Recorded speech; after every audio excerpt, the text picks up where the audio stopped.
Welcome to Alliance Military Database. Classified information requested. Establishing secure connection. Secure connection confirmed.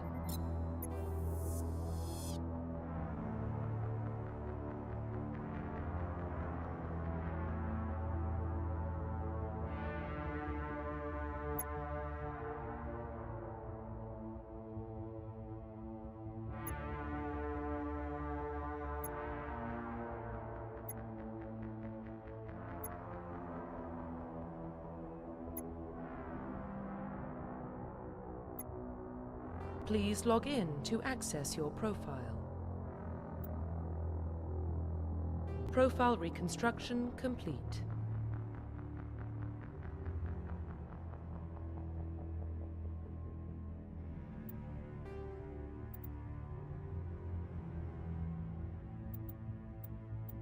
Please log in to access your profile.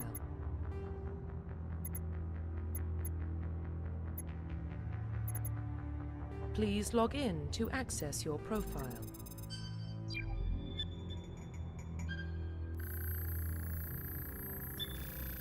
Warning, data corruption detected. Please reconstruct profile. Confirm pre-service history.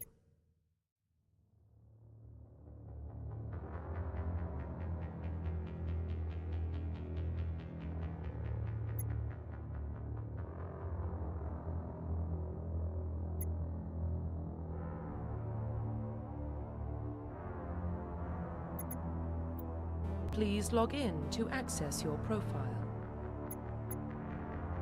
Please log in to access your profile reconstruction complete.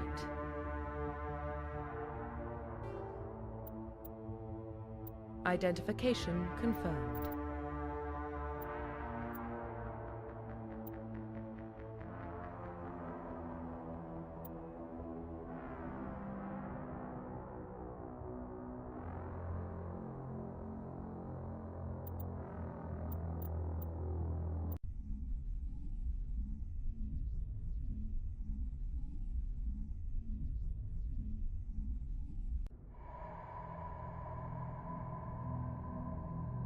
Well, what about Shepard? Earthborn, but no record of his family. Doesn't have one. He was raised on the streets, learned to look out for himself. He saw his whole unit die on a cruise. He could have some serious emotional scars. Every soldier has scars. Shepard's a survivor. Is that the kind of person we want protecting the galaxy? That's the only kind of person who can protect the galaxy. I'll make the call.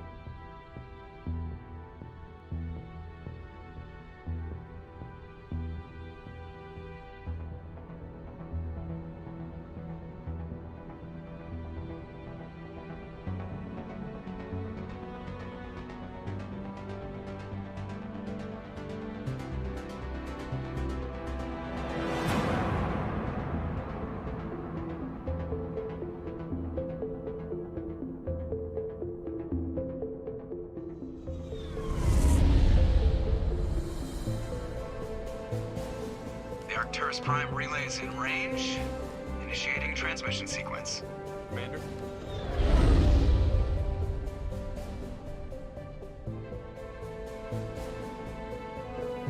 We are connected. Calculating transit mass and destination. The relay is hot. Acquiring approach vector. All stations secure for transit.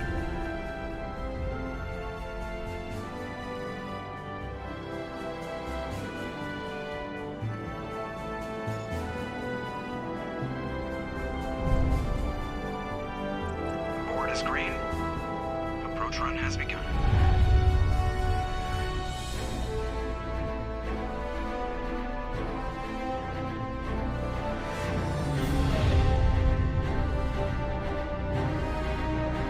Hitting the relay in 3, 2, 1.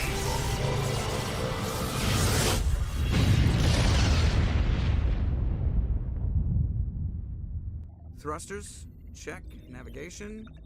Check. Internal emissions sync engaged. All systems online. Drift, just under 1500K. 1500 is good. Your captain will be pleased. I hate that guy. Nihilus gave you a compliment. So you hate him. You remember to zip up your jumpsuit on the way out of the bathroom? That's good. I just jumped us halfway across the galaxy and hit a target the size of a pinhead, so that's incredible. Besides, Spectres are trouble. I don't like having them on board. Call me paranoid. You're paranoid. The Council helped fund this project. They have a right to send someone to keep an eye on their investment. Yeah, that is the official story. But only an idiot believes the official story.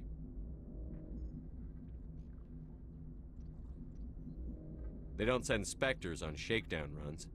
So there's more going on here than the captain's letting on. Joker, status report.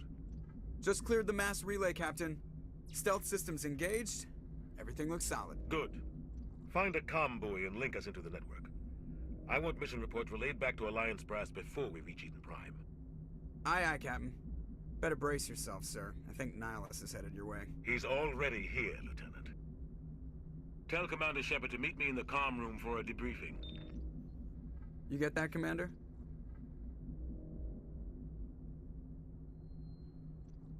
Great. You pissed the captain off, and now I'm going to pay for it. Don't blame me. The captain's always in a bad mood. Only when he's talking to you, Joker.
Roughly 1,200 years ago, the Turians were invited to join the Citadel Council to fulfill the role of galactic peacekeepers.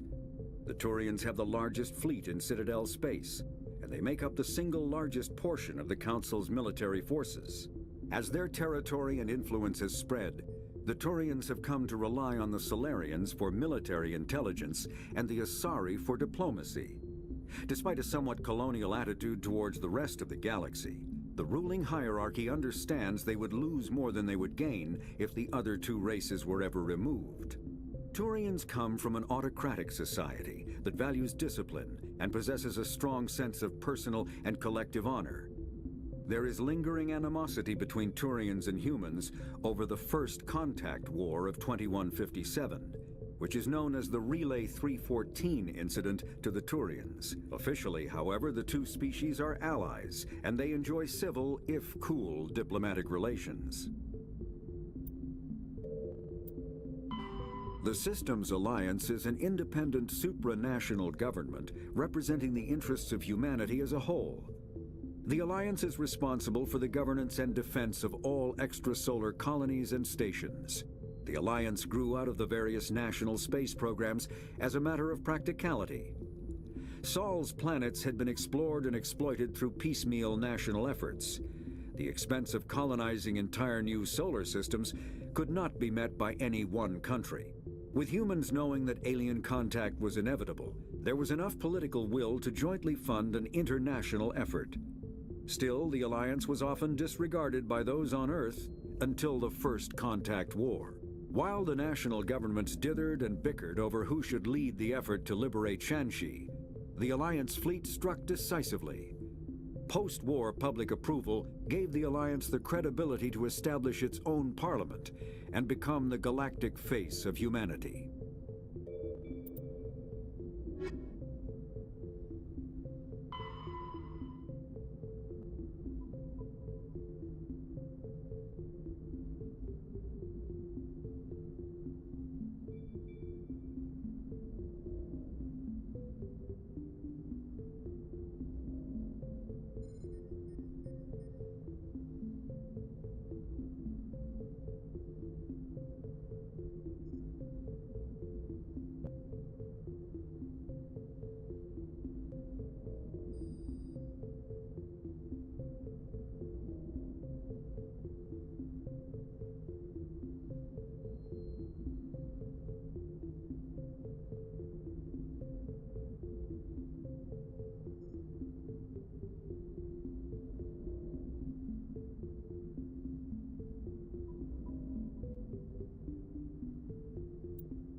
captain's waiting for you in the comm room, Commander.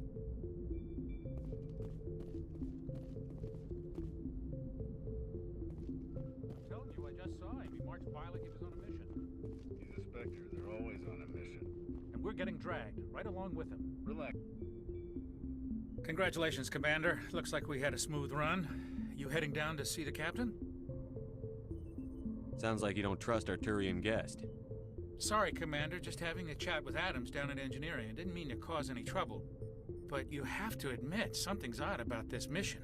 The whole crew feels it. You think the Alliance brass is holding out on us? If all we're supposed to do is test out the stealth system, why is Captain Anderson in charge? And then there's Nihilus. Spectres are elite operatives, top covert agents. Why send a Spectre, a Turian Spectre, on a shakedown run?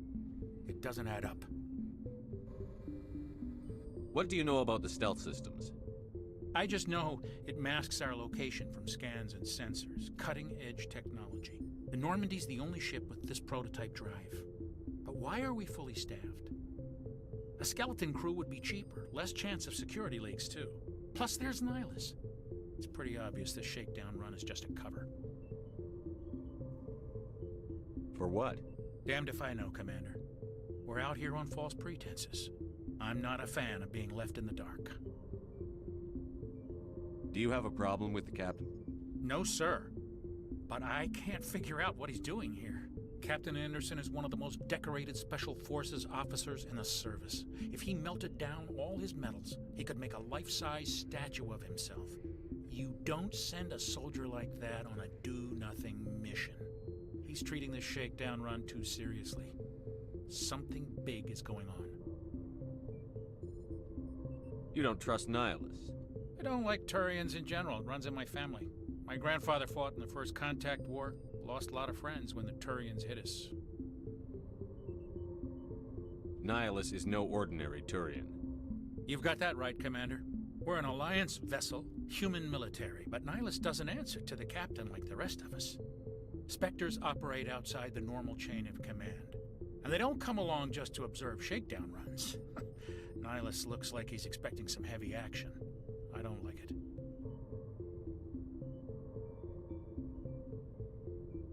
I'll see if I can get some answers when I see him. Good luck, Commander.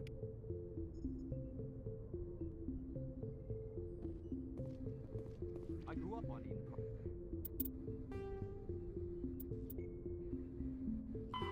Humanity's first contact with an alien race occurred in 2157. At that time, the Alliance allowed survey fleets to activate any dormant mass relays discovered, a practice considered dangerous and irresponsible by Council-aligned races. When a Turian patrol discovered a human fleet attempting to activate a relay, they attacked. One human vessel survived, retreating to the colony of Shanxi. The Turians followed, quickly defeating the local forces. Shanxi was occupied, the first and to date only human world to be conquered by an alien species. The Turians believed the handful of ships they defeated represented the bulk of human defenses, so they were unprepared when the Second Fleet, under Admiral Castany Drescher, launched a strong counteroffensive, evicting them from Shanxi. The Turians mobilized for full-scale war, drawing the attention of the rest of the galaxy. The Council quickly intervened, forcing a truce. Fortunately for humanity, the First Contact War was ended with a diplomatic solution.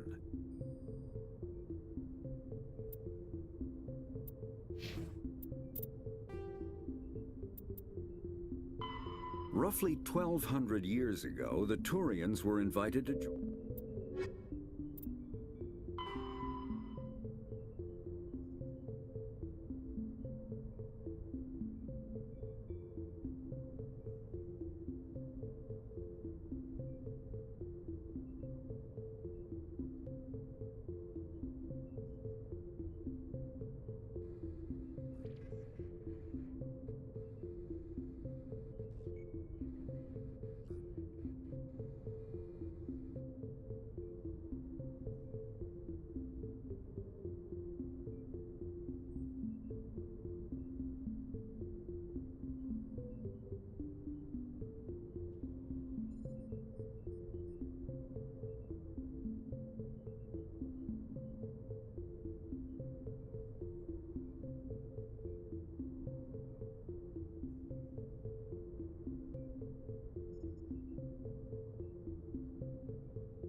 place Spectres visit.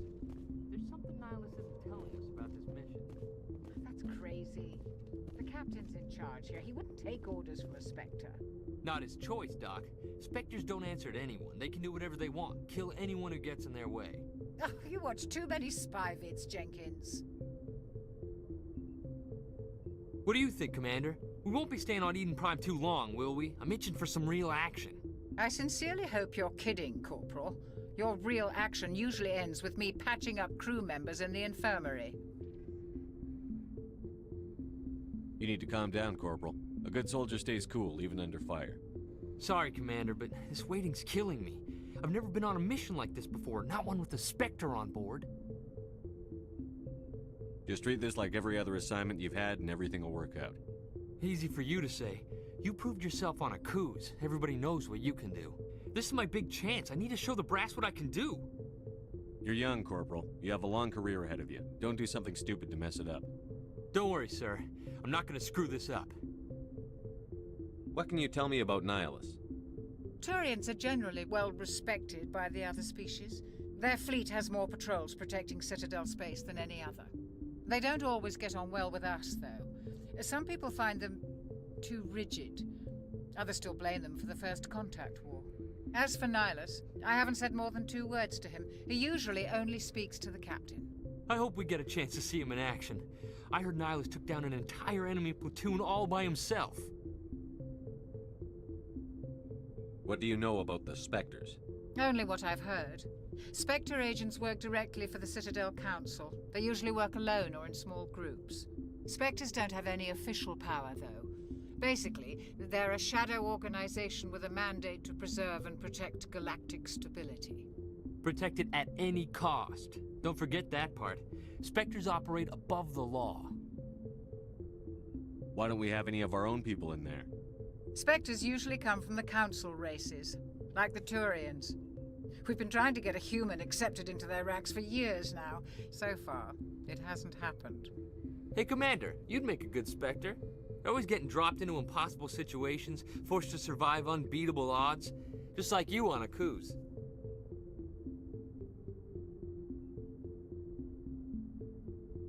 I try not to think about Akuz. Sorry, Commander. I didn't mean to offend you. I respect what you did there. We all do. Let's not dwell on the past, Commander. Was there something else you needed? How do you control agents with unlimited power? I suppose the Council could revoke the Spectre status of an agent who got out of hand. At that point, Citadel Security Services would take over. Those C-Sec grunts wouldn't stand a chance. The Spectres were 20 ordinary soldiers. The Spectres police themselves. An agent goes rogue, they send another agent to take him down. That's Spectre justice. The Corporal's confusing romantic legends with reality, Commander. You're from Eden Prime, aren't you, Jenkins? What's it like? It's very peaceful, Commander. They've been real careful with development, so you don't have any city noise or pollution. My parents lived on the outskirts of the colony. At night, I used to climb this big hill and stare across the fields back at the lights from the main settlement. It was gorgeous. But when I got older, I realized it was a little too calm and quiet for me. That's why I joined the Alliance. Even Paradise gets boring after a while. Any idea why Eden Prime was chosen as our destination?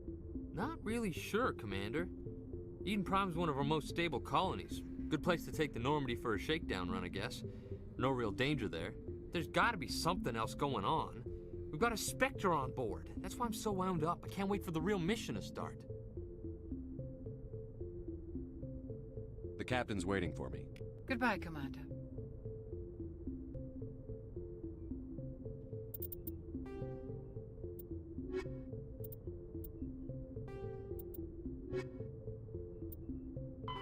Spectres are agents from the Office of Special Tactics and Reconnaissance, and answer only to the Citadel Council. They are elite military operatives, granted the authority to deal with threats to peace and stability in whatever way they deem necessary. They operate independently or in groups of 2 or 3. Some are empathetic peacekeepers, resolving disputes through diplomacy. Others are cold-blooded assassins, ruthlessly dispatching problem individuals. All get the job done one way or another, often operating outside the bounds of galactic law. The Spectres were founded after the Solarians joined the Council. For many years, they operated in secrecy as backroom problem solvers. Only after the Krogan rebellions did their activities become publicized. Assignment of a Spectre is less contentious than a military deployment, but makes it clear that the Council is concerned about a situation.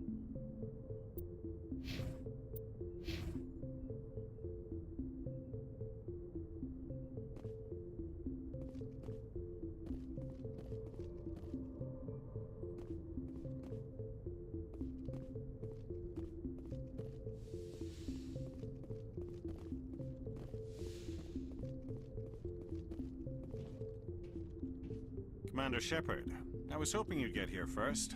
It will give us a chance to talk. The captain said he'd meet me here. He's on his way. I'm interested in this world we're going to, Eden Prime. I've heard it's quite beautiful. They say it's a paradise. Yes, a paradise. Serene, tranquil, safe. Eden Prime has become something of a symbol for your people, hasn't it? Proof that humanity can not only establish colonies across the galaxy, but also protect them. But how safe is it really? Do you know something? Your people are still newcomers, Shepard. The galaxy can be a very dangerous place. Is the Alliance truly ready for this? I think it's about time we told the Commander what's really going on. This mission is far more than a simple shakedown run. I figured there was something you weren't telling us. We're making a covert pickup on Eden Prime. That's why we needed the stealth systems operational. There must be a reason you didn't tell me about this, sir. This comes down from the top, Commander. Information strictly on a need-to-know basis. A research team on Eden Prime unearthed some kind of beacon during an excavation. It was Prothean. I thought the Protheans vanished 50,000 years ago. Their legacy still remains. The mass relays, the Citadel, our ship drives. It's all based on Prothean technology. This is big, Shepard. The last time humanity made a discovery like this, it jumped our technology forward 200 years. But Eden Prime doesn't have the facilities to handle something like this. We need to bring the beacon back to the Citadel for proper study. Obviously, this goes beyond mere human interests, Commander. This discovery could affect every species in Council space. Why didn't we keep the beacon for ourselves? You humans don't have the best reputation. Some species see you as selfish, too unpredictable, too independent, even dangerous. Sharing that beacon will improve relations with the Council. Plus, we need their scientific expertise. They know more about the Protheans than we do. The beacon's not the only reason I'm here, Shepard. Nihilus wants to see you in action, Commander. He's here to evaluate you. Guess that explains why I bump into him every time I turn around. The Alliance has been pushing for this for a long time. Humanity wants a larger role in shaping interstellar policy. We want more say with the Citadel Council. The Spectres represent the Council's power and authority. If they accept a human into their ranks, it shows how far the Alliance has come. Not many could have survived what you went through on Akuz. You showed a remarkable will to live, a particularly useful talent. That's why I put your name forward as a candidate for the Spectres. Why would a Turian want a human in the Spectres? Not all Turians resent humanity. Some of us see the potential of your species. We see what you have to offer to the rest of the galaxy, and to the Spectres. We are an elite group. It's rare to find an individual with the skills we seek. I don't care that you're human, Shepard. I only care that you can do the job. I assume this is good for the Alliance. Earth needs this, Shepard. We're counting on you. I need to see your skills for myself, Commander. Eden Prime will be the first of several missions together. You'll be in charge of the ground team. Secure the beacon and get it onto the ship ASAP. Nihilus will accompany you to observe the mission. What do you know about the Protheans?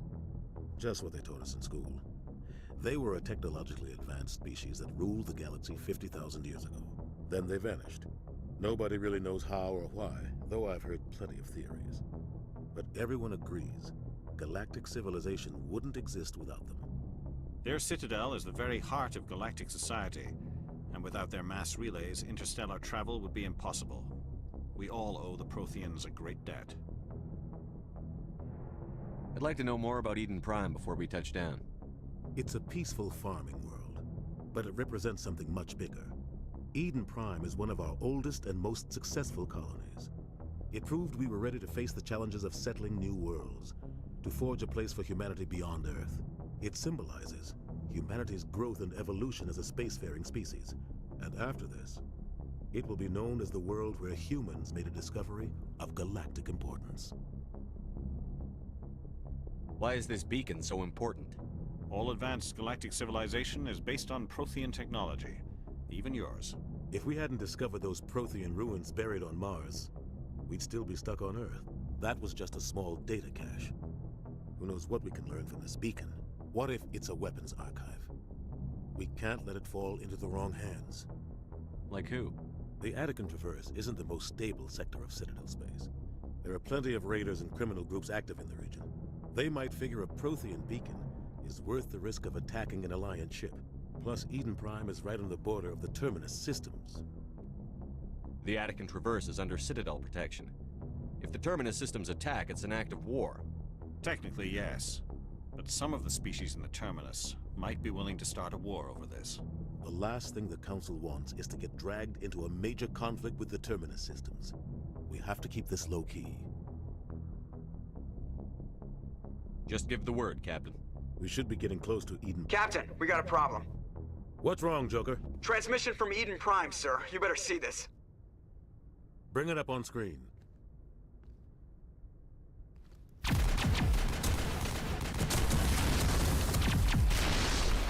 Get down!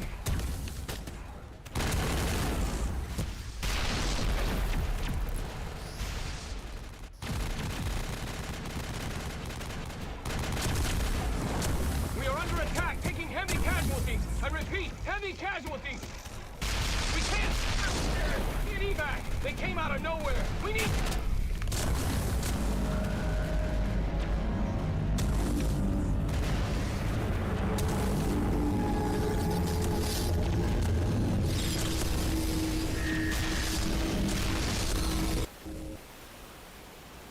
Everything cuts out after that. No comm traffic at all.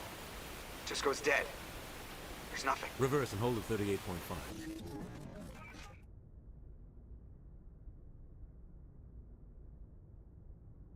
Status report. 17 minutes out, Captain. No other Alliance ships in the area. Take us in, Joker, fast and quiet. This mission just got a lot more complicated. A small strike team can move quickly, without drawing attention. It's our best chance to secure the beacon. Grab your gear and meet us in the cargo hold. Tell Alenko and Jenkins to suit up, Commander. You're going in.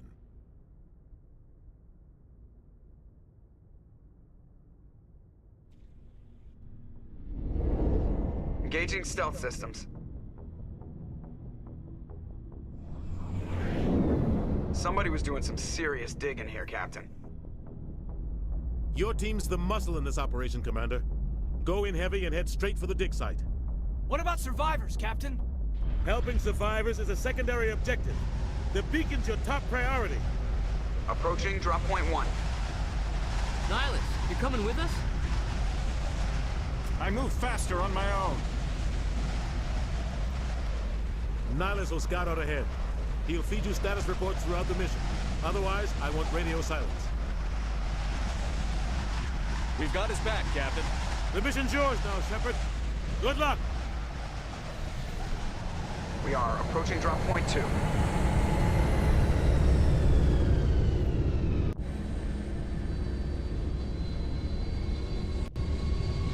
Ship perimeter secured, Commander.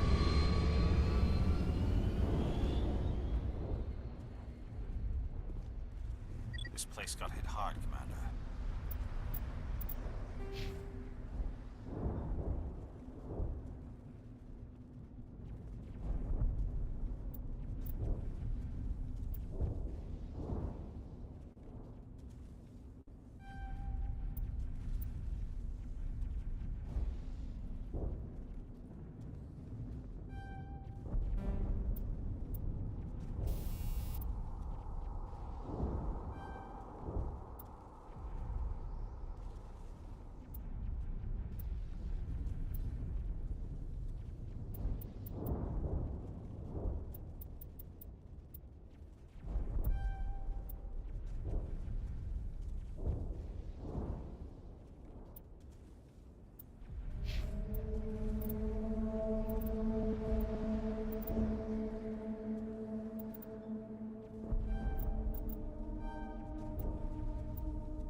Roughly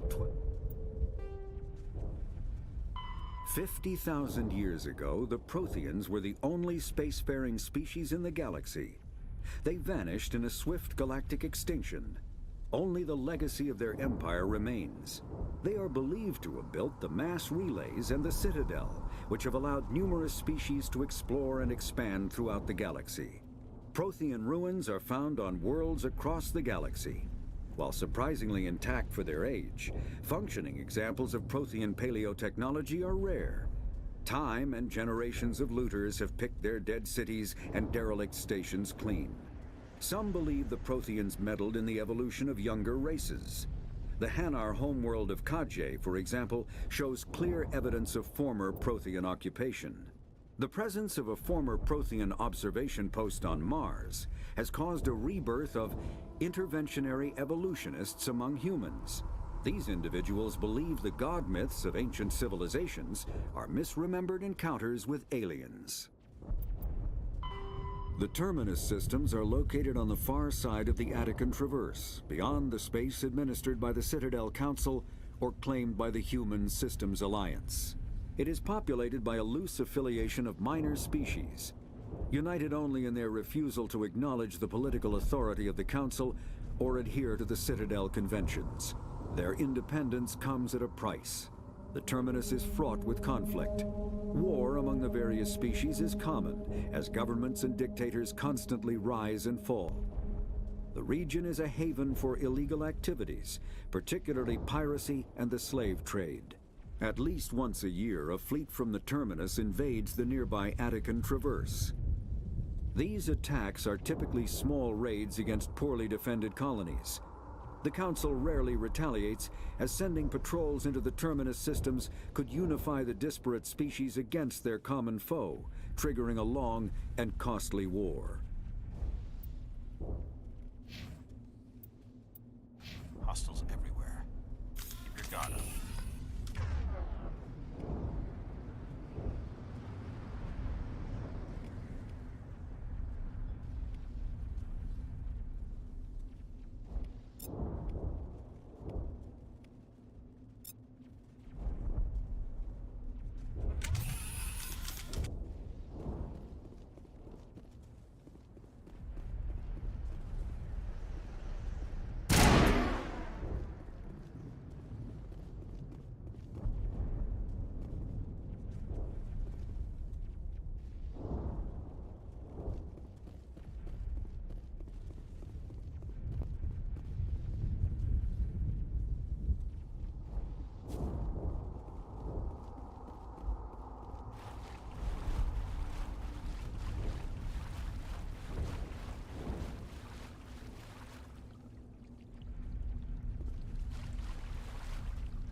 We'll see that he receives a proper service once the mission is complete. But I need you to stay focused. Aye, aye, sir.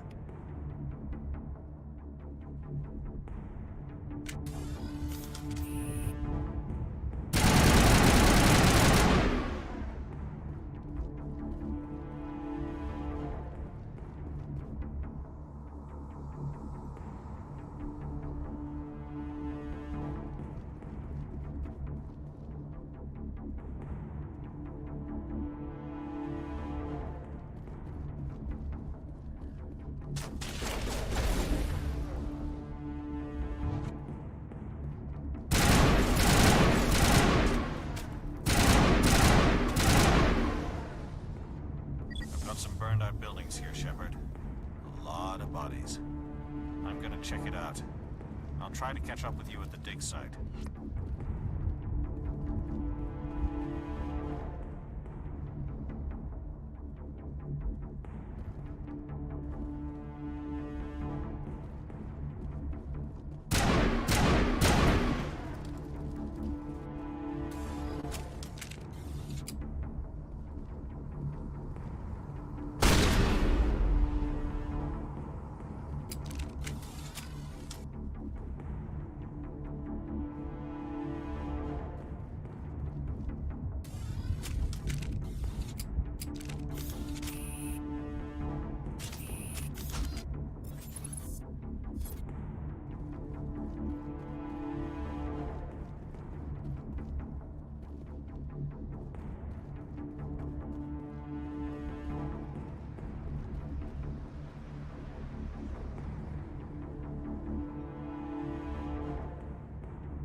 Gunnery Chief Ashley Williams of the 212. You the one in charge here, sir? Are you wounded, Williams? A few scrapes and burns, nothing serious. The others weren't so lucky. Oh man. We were patrolling the perimeter when the attack hit. We tried to get off a distress call, but they cut off our communications. I've been fighting for my life ever since. Where's the rest of your squad? We tried to double back to the beacon, but we walked into an ambush. I don't think any of the others... I think I'm the only one left. This isn't your fault, Williams. You couldn't have done anything to save them. Yes, sir. We held our position as long as we could, until the Geth overwhelmed us. The Geth haven't been seen outside the Veil in nearly 200 years. Why are they here now? They must have come for the beacon. The dig site is close, just over that rise. It might still be there. We could use your help, Williams. Aye, aye, sir. It's time for payback. Have you seen a Turian Spectre around here? There aren't any Turians on Eden Prime. None that I've ever met. Not sure I'd be able to tell if one was a Spectre anyway. If you saw this guy, you'd know. Carries enough firepower to wipe out a whole platoon. Luckily, he's on our side. Sorry. Like I said, no Turians. What else do you know about the Geth? Just what I remember from history class back in school. They're synthetics, non-organic life forms with limited AI programming, created by the Quarians a few centuries ago. They were supposed to be a source of cheap labor, but ended up turning on the Quarians and drove them into exile. Well, after that, they just kind of disappeared behind the Perseus Veil. Nobody's really heard much from them since. Tell me everything you know about the beacon. They were doing some digging out here to extend the monorail and expand the colony. A few weeks ago, they unearthed some Prothean ruins, and the beacon. Suddenly, every scientific expert in the colony was interested. That's when they brought us in to secure the site. I don't know much about the beacon itself, but I heard one of the researchers say this could be the biggest scientific discovery of the century. What happened to the researchers at the dig site? I don't know. They set up camp near the beacon. The 232 was with them. Maybe their unit fared better than mine. Describe what happened leading up to the attack. We were sent out a couple of nights ago from the main colony to secure the area. Seemed like a routine patrol, until the Geth hit us. We never knew they were coming. Move out.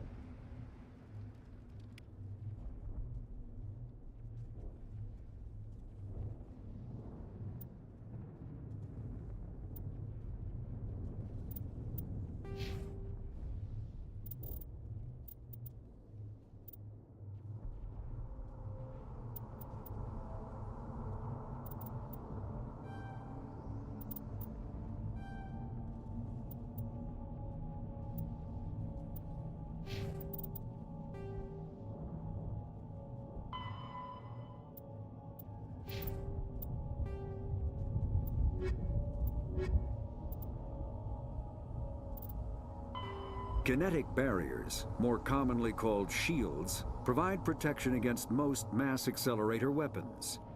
Whether on a starship or a soldier's suit of armor, the basic principle remains the same. Kinetic barriers are repulsive mass effect fields, projected from tiny emitters. These shields safely deflect small objects traveling at rapid velocities. This affords protection from bullets and other dangerous projectiles, but still allows the user to sit down without knocking away their chair. The shielding afforded by kinetic barriers does not protect against extremes of temperature, toxins, or radiation. The Geth are a humanoid race of networked AIs. They were created by the Quarians 300 years ago as tools of labor and war. When the Geth showed signs of self-evolution, the Quarians attempted to exterminate them. The Geth won the resulting war. This example has led to legal, systematic repression of artificial intelligences in galactic society. The Geth possess a unique distributed intelligence. An individual has rudimentary animal instincts, but as their numbers and proximity increase, the apparent intelligence of each individual improves. In groups, they can reason, analyze situations, and use tactics, as well as any organic race. Geth space is located at the trailing end of the Perseus Arm, beyond the lawless Terminus systems. The Perseus Veil, an obscuring dark nebula of opaque gas and dust, lies between their space and the Terminus systems.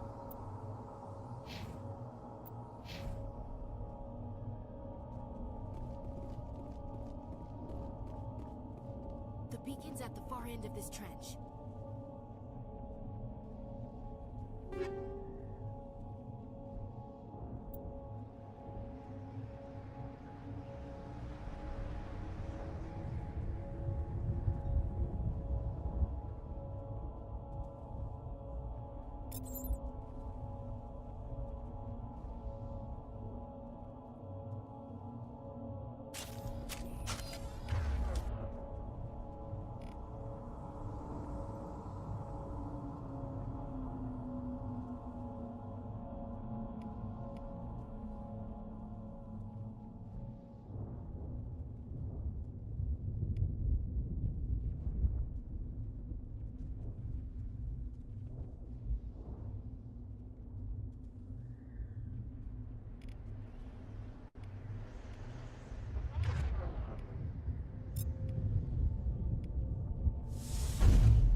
Combat hard suits use a dual-layer system to protect the wearer.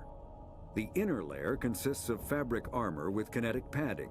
Areas that don't need to be flexible, such as the chest or shins, are reinforced with sheets of lightweight, ablative ceramic. The outer layer consists of automatically generated kinetic barriers. Objects traveling above a certain speed will trigger the barrier's reflex system and be deflected, provided there is enough energy left in the shield's power cell. Armored hard suits are sealable to protect the wearer from extremes of temperature and atmosphere. Standard equipment includes an onboard mini-frame and a communications, navigation, and sensing suite. The mini-frame is designed to accept and display data from a weapon's smart targeting system to make it easier to locate and eliminate enemies.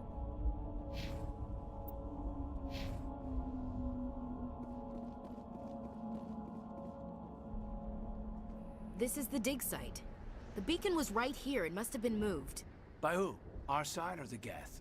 Hard to say. Maybe we'll know more after we check out the research camp. You think anyone got out of here alive? If they were lucky. Maybe hiding up in the camp. It's just on the top of this ridge, up the ramps. Change of plans, Shepard. There's a small spaceport up ahead. I want to check it out. I'll wait for you there.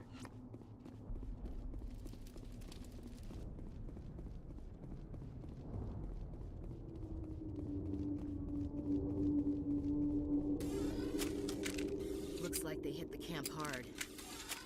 It's a good place for an ambush. Keep your guard up.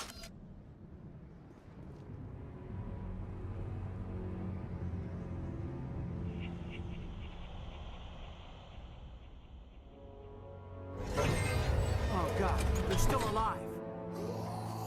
What did the Geth do to them?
After the Geth secure a location, they round up and impale dead and living bodies on mechanical spikes. The spikes rapidly transform these victims into withered husks, extracting water and trace minerals, and replacing them with cybernetics. The cybernetics reanimate the lifeless flesh and tissue, transforming the bodies into mindless killing machines.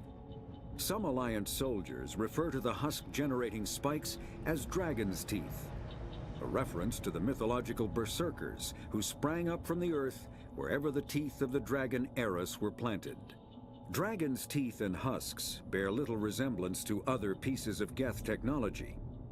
No one is sure why a synthetic race would bother to drain the minuscule amount of recoverable resources from organic corpses, though the value of reusing them as shock troops is obvious.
humans. Thank the Maker.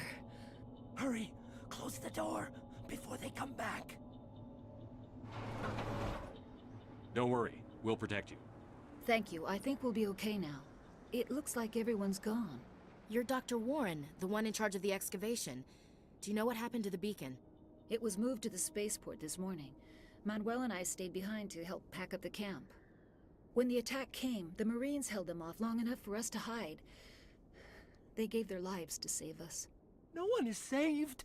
The age of humanity is ended. Soon, only ruin and corpses will remain. What's wrong with your assistant?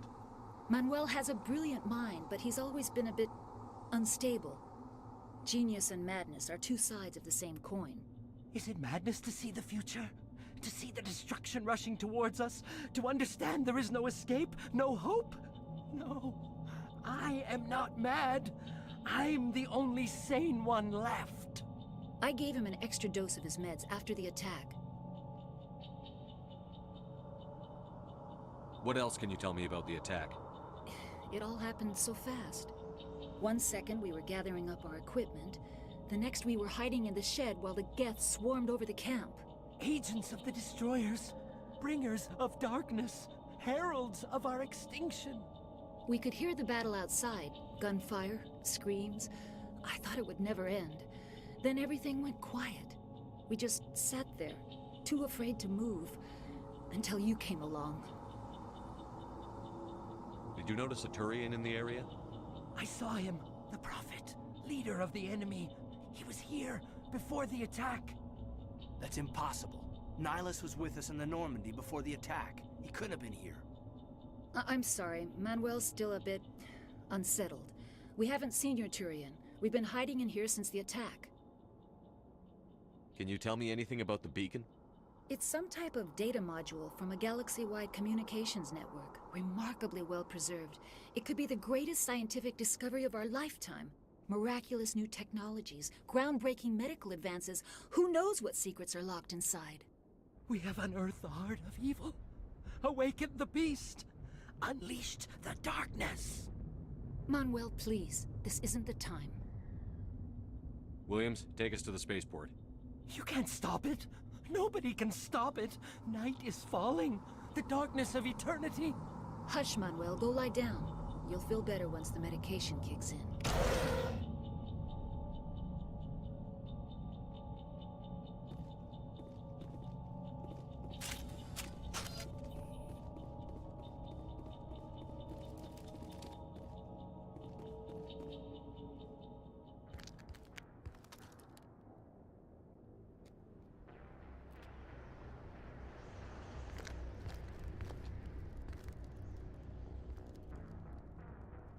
Saren.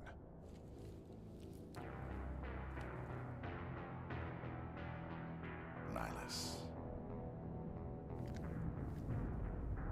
This isn't your mission, Saren.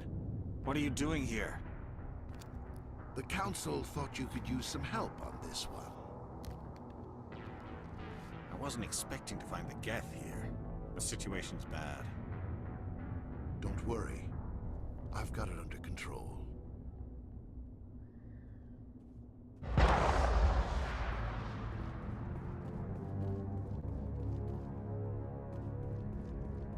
What is that? Off in the distance. It's a ship. Look at the size of it.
Everybody stay calm out there.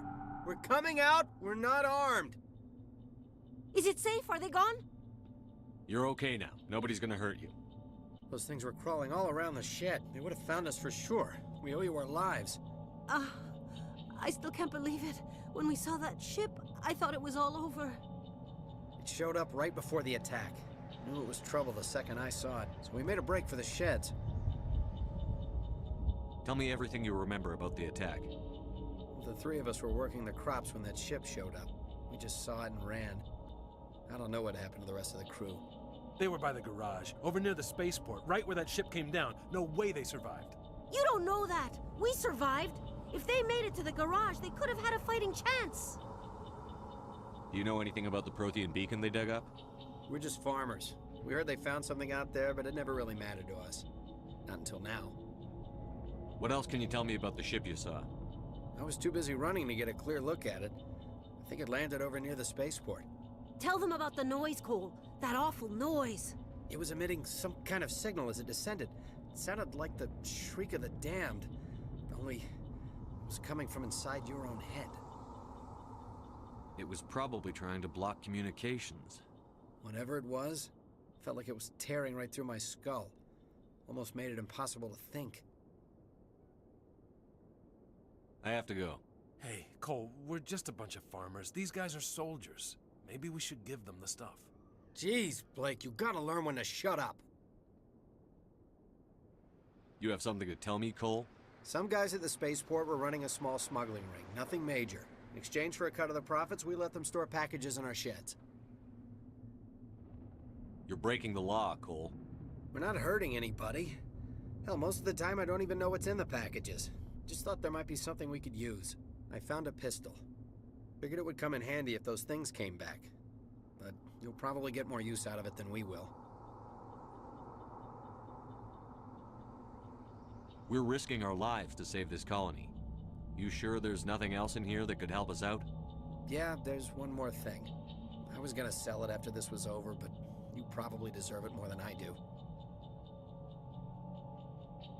Who's your contact at the spaceport, Cole? What's his name? He's not a bad guy. I don't want to get him in trouble. Besides, I'm not a snitch. He might have something to do with this whole attack, Cole. We need his name. It's important. Yeah, okay, you're right. His name's Powell. Works the docks at the spaceport, if he's still alive.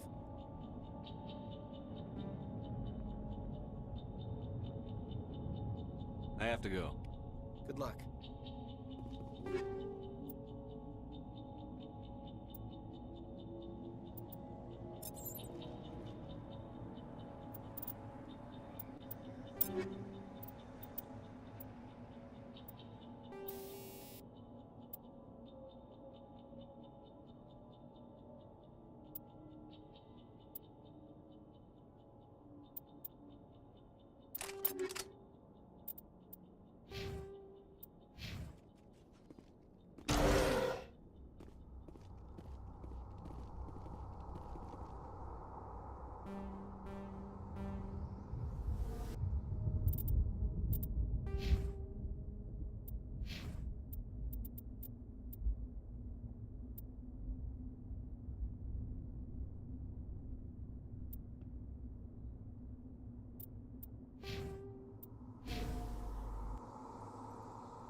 Commander, it's Nihilus.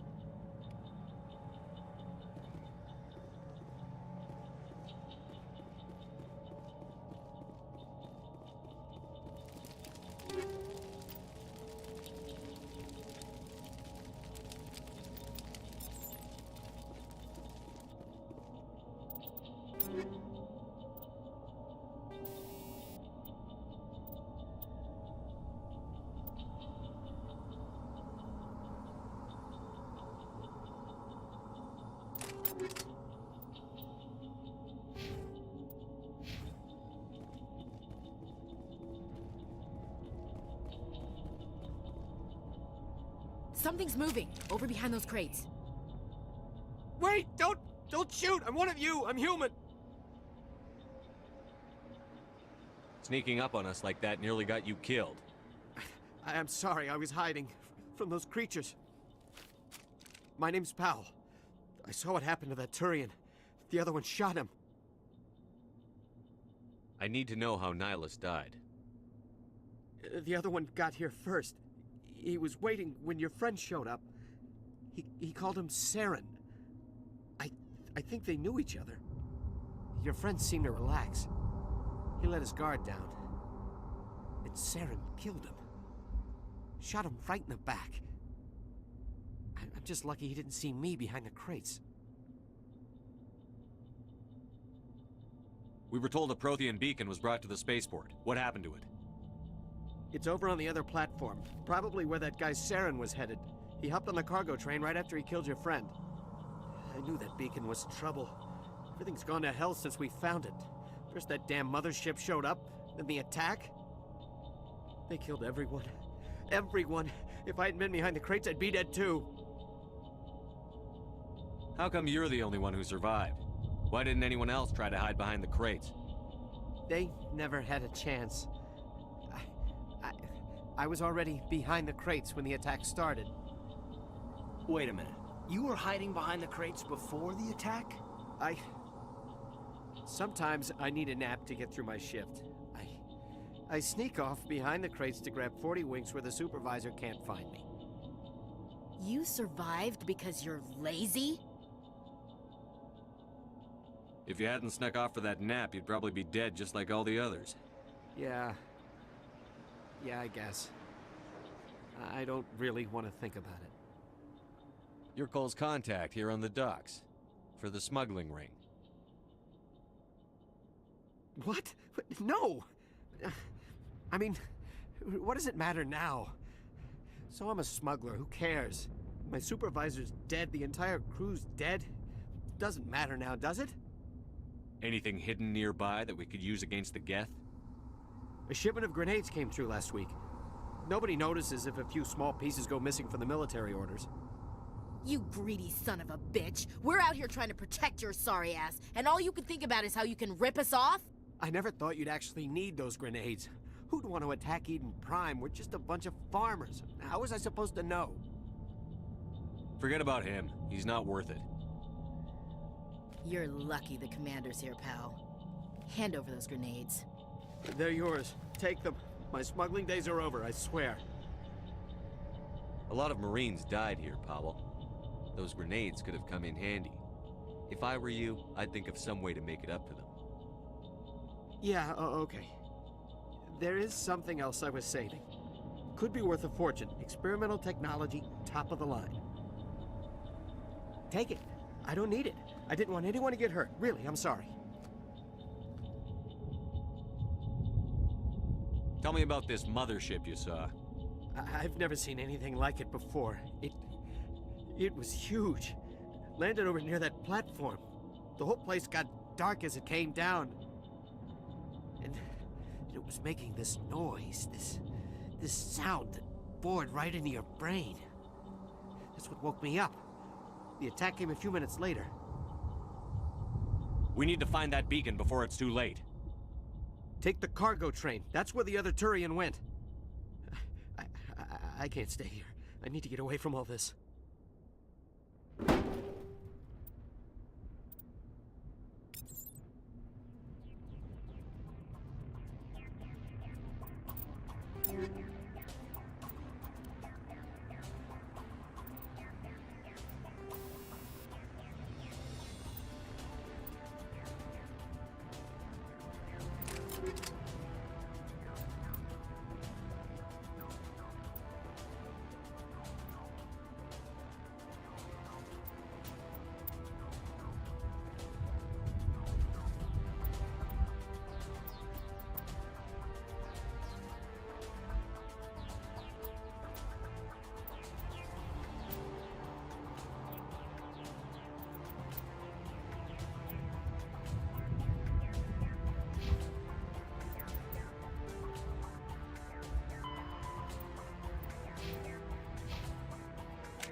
Accept the charges. Destroy the entire colony. Leave no evidence that we were here.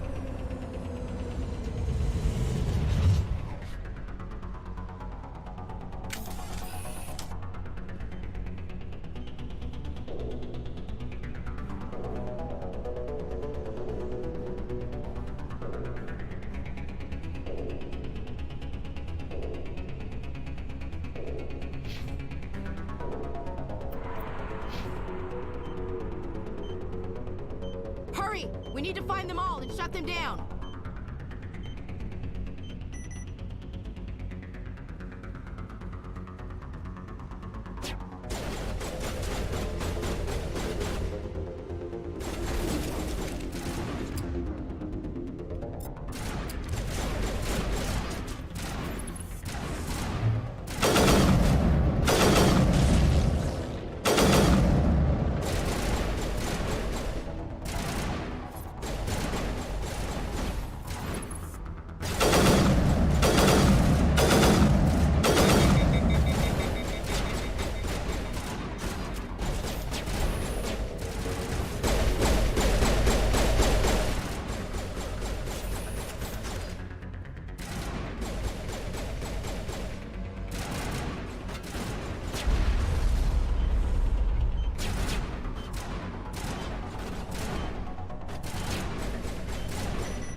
Normandy, the beacon is secure. This is Request amazing. immediate Actual working Prothean technology.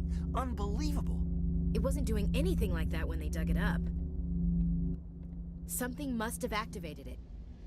Roger, Normandy. Standing by.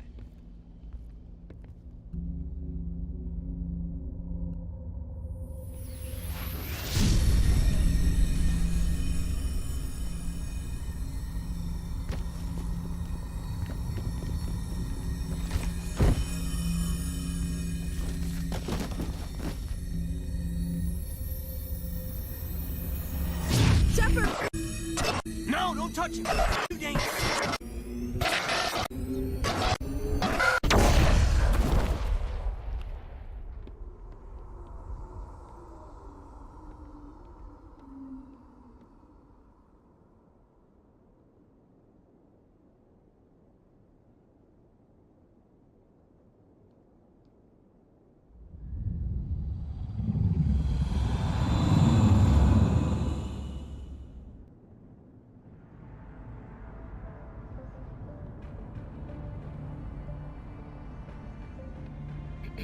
We identified the ship that touched down on Eden Prime. The Normandy, a human alliance vessel. It was under the command of Captain Anderson. They managed to save the colony. And the beacon. One of the humans may have used it.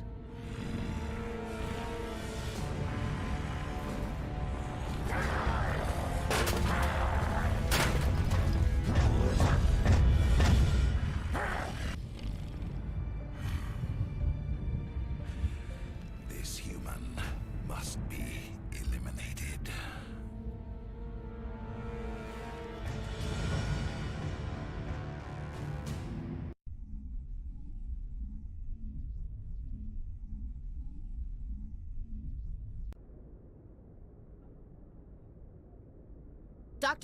Dr. Chakwas, I think he's waking up.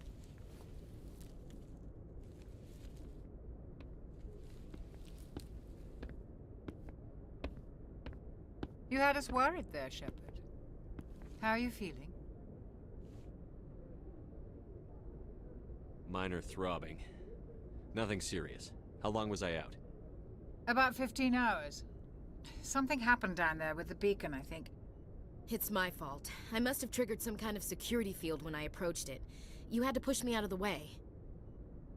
You had no way to know what would happen. Actually, we don't even know if that's what set it off. Unfortunately, we'll never get the chance to find out. The beacon exploded. A system overload, maybe. The blast knocked you cold. The lieutenant and I carried you back here to the ship. I appreciate it. Physically, you're fine. But I detected some unusual brain activity. Abnormal beta waves. I also noticed an increase in your rapid eye movement. Signs typically associated with intense dreaming. I saw... I'm not sure what I saw. Death? Destruction? Nothing's really clear. I better add this to my report. It may... Oh, Captain Anderson. How's our XO holding up, Doctor? Well, all the readings look normal. I'd say the commander's going to be fine.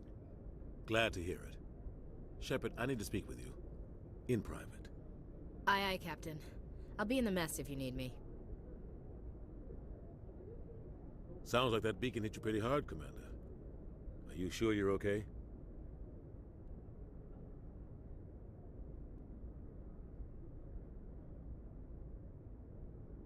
I don't like soldiers dying under my command.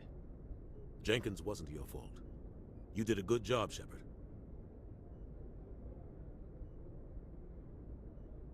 Chief Williams isn't part of the Normandy crew. I figured we could use a soldier like her. She's been reassigned to the Normandy. Williams is a good soldier. She deserves it. Lieutenant Alenko agrees with you. That's why I added her to our crew. Intel dropped the ball, sir. We had no idea what we were walking into down there. That's why things went to hell. The Geth haven't been outside the Veil in 2 centuries, Commander. Nobody could have predicted this. You said you needed to see me in private, Captain? I won't lie to you, Shepard. Things look bad. Nihilus is dead. The beacon was destroyed and Geth are invading. The Council's going to want answers. I didn't do anything wrong, Captain. Hopefully the Council can see that. I'll stand behind you and your report, Shepard. You're a damned hero in my books. That's not why I'm here. It's Saren, that other Turian. Saren's a Spectre, one of the best. A living legend. But if he's working with the Geth, it means he's gone rogue. A rogue Spectre's trouble. Saren's dangerous, and he hates humans. Why? He thinks we're growing too fast, taking over the galaxy. A lot of aliens think that way. Most of them don't do anything about it. But Saren has allied himself with the Geth. I don't know how, I don't know why. I only know it had something to do with that beacon. You were there just before that beacon self-destructed. Did you see anything? Any clue that might tell us what Saren was after? Just before I lost consciousness, I had some kind of vision.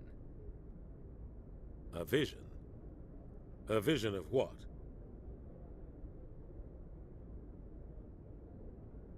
I saw synthetics. Geth, maybe. Slaughtering people. Butchering them. We need to report this to the Council, Shepard. What are we gonna tell them? I had a bad dream? We don't know what information was stored in that beacon. Lost Prothean technology? Blueprints for some ancient weapon of mass destruction? Whatever it was. Saren took it.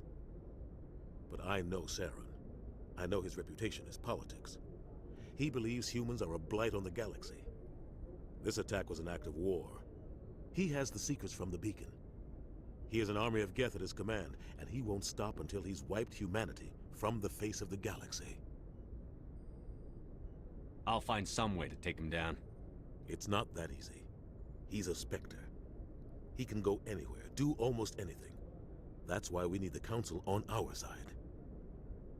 We prove Saren's gone rogue, and the Council will revoke his Spectre status. I'll contact the Ambassador, and see if he can get us an audience with the Council.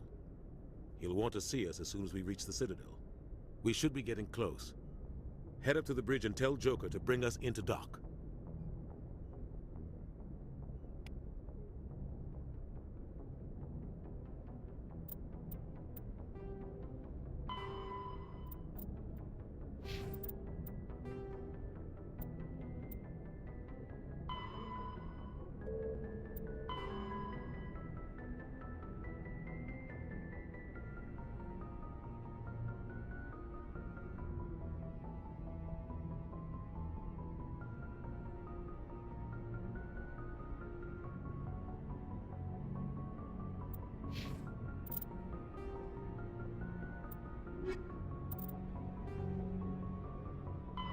The Citadel is an ancient deep space station, presumably constructed by the Protheans.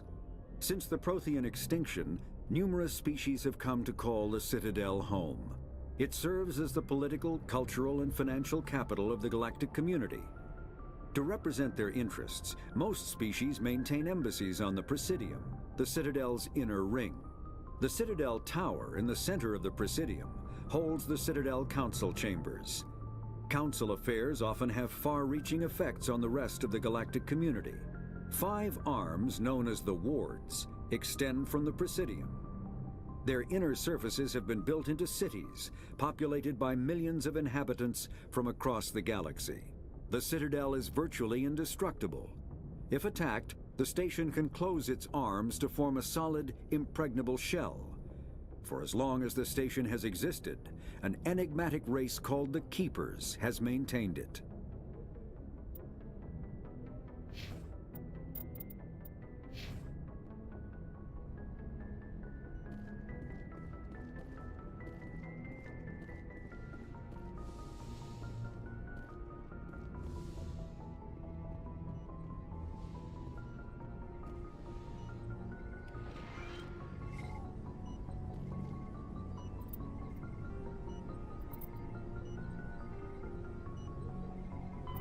Combat hard suits use a dual... Medigel is a common medicinal salve used by paramedics, EMTs, and military personnel. It combines several useful applications: a local anesthetic, disinfectant, and clotting agent all in one. Once applied, the gel is designed to grip tight to flesh until subjected to a frequency of ultrasound. It is sealable against liquids, most notably blood, as well as contaminants and gases. The gel is a genetically engineered bioplasm created by the CERTA Foundation, a medical technology megacorp based on Earth. Technically, Medigel violates Council laws against genetic engineering, but to date, it has proved far too useful to ban.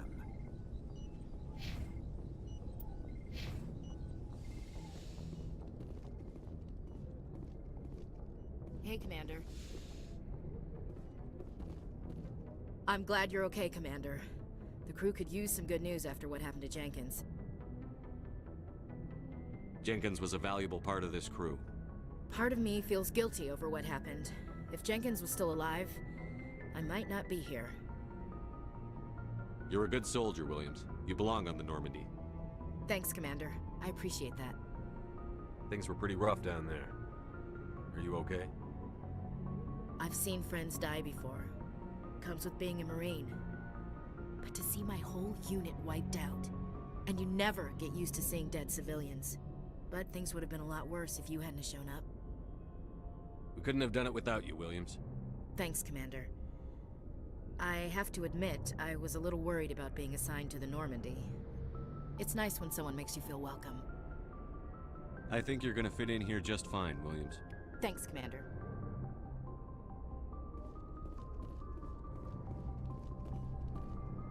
Yes, Commander? Is there something you need? How did you end up serving on an Alliance ship? I enlisted right out of med school. Earth always seemed boring to me.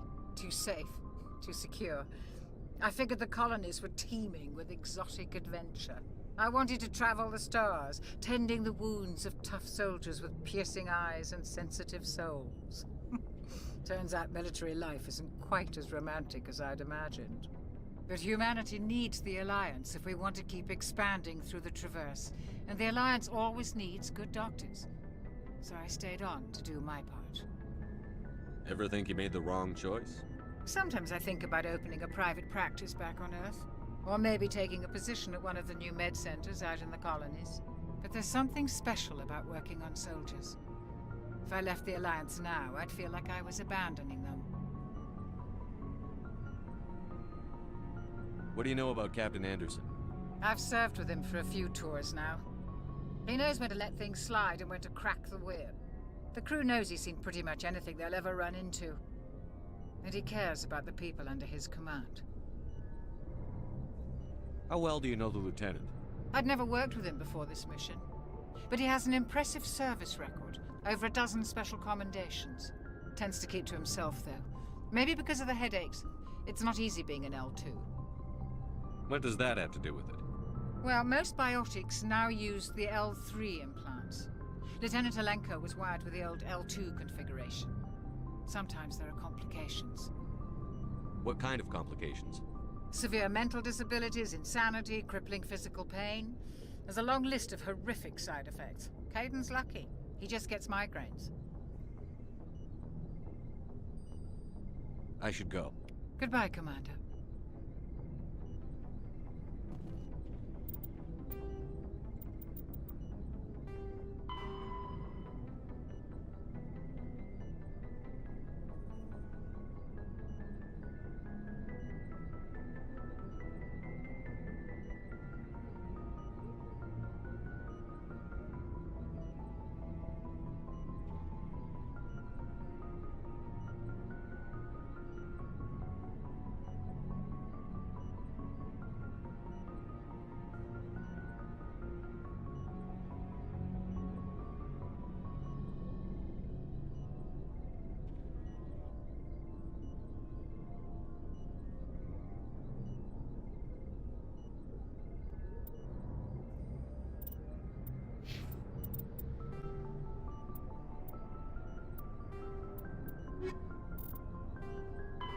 Biotics is the ability of rare individuals to manipulate dark energy and create mass effect fields through the use of electrical impulses from the brain.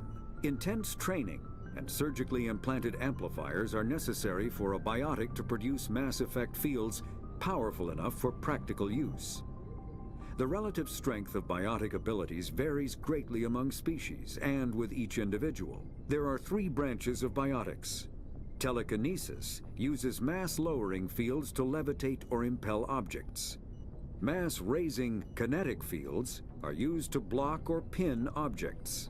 Spatial distortion uses rapidly shifting mass fields to shred objects. Most organic species are capable of developing biotic abilities, though there are risks involved. Biotics are the result of an in utero exposure to element 0. This usually causes fatal cancers in the victim, but in rare cases, it coalesces into nodules within the fetus's developing nervous system.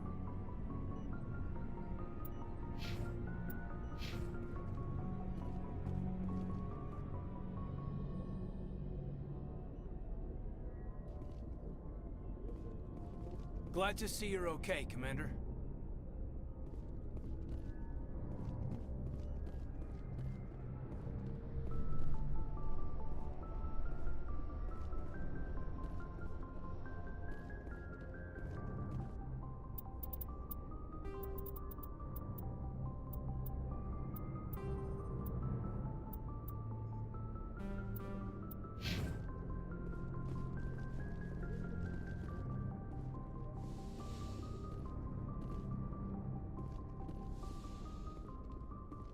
Go speak to Joker when you're ready. Tell him to bring the Normandy into dock.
I'm glad you're okay, Commander.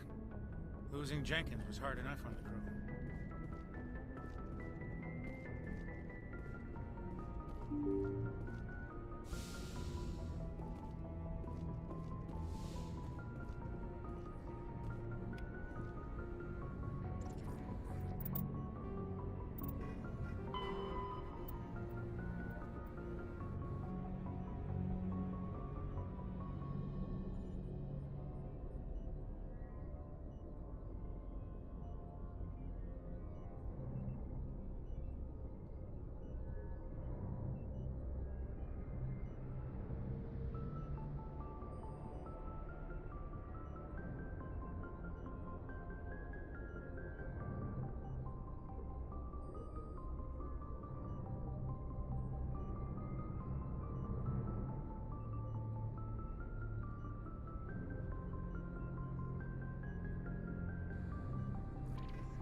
Good timing, Commander. I was just about to bring us into the Citadel.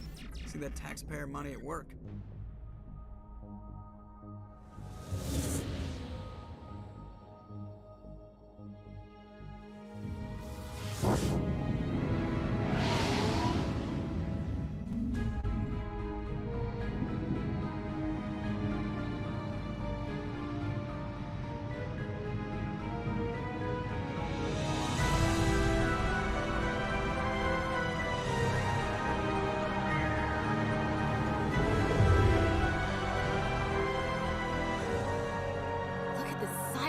Ship. The Ascension, flagship of the Citadel fleet. Well, size isn't everything. Why so touchy, Joker? I'm just saying you need firepower too. Look at that monster. Its main gun could rip through the barriers in any ship in the Alliance fleet. Good thing it's on our side then. Citadel Control, this is SSV Normandy, requesting permission to land. Stand by for clearance, Normandy.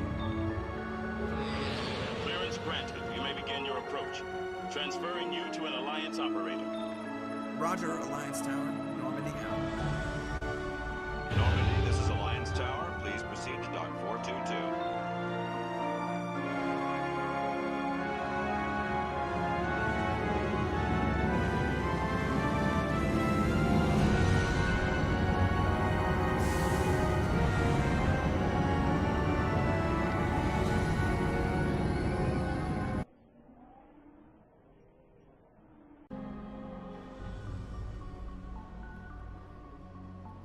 This is an outrage!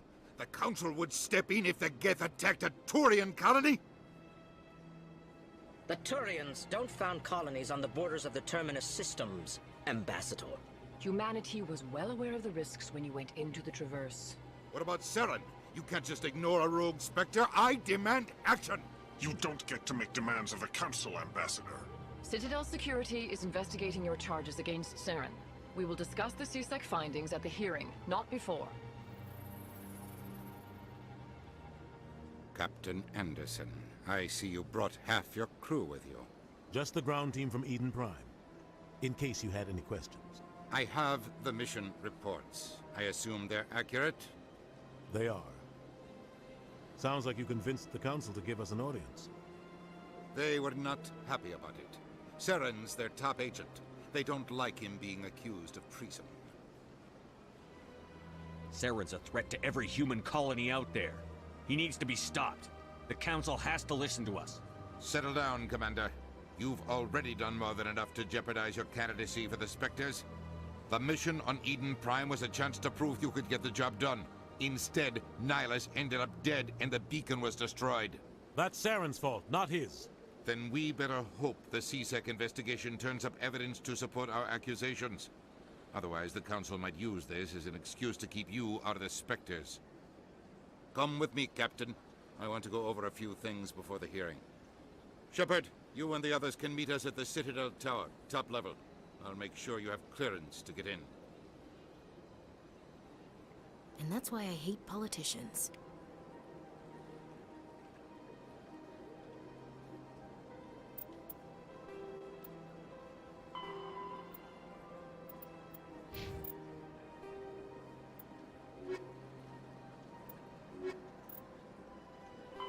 The Citadel is The Council is an executive committee composed of representatives from the Asari Republics, the Turian Hierarchy, and the Solarian Union.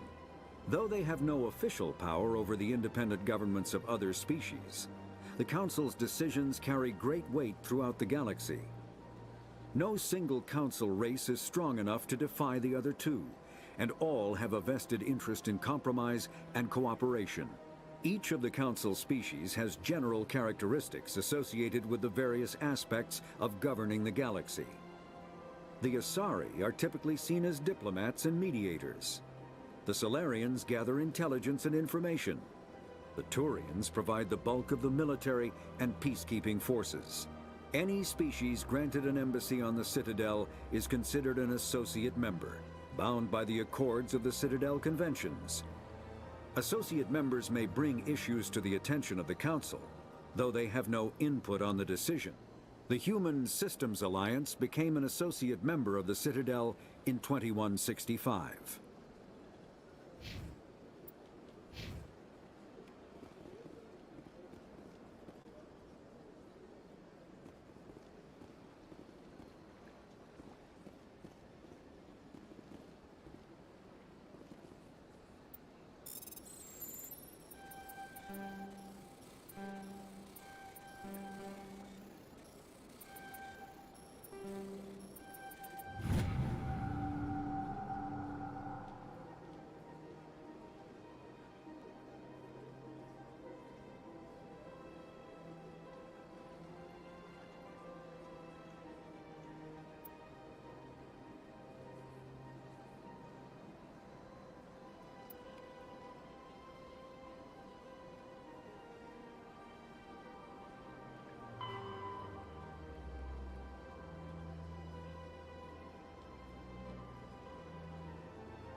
This is serious.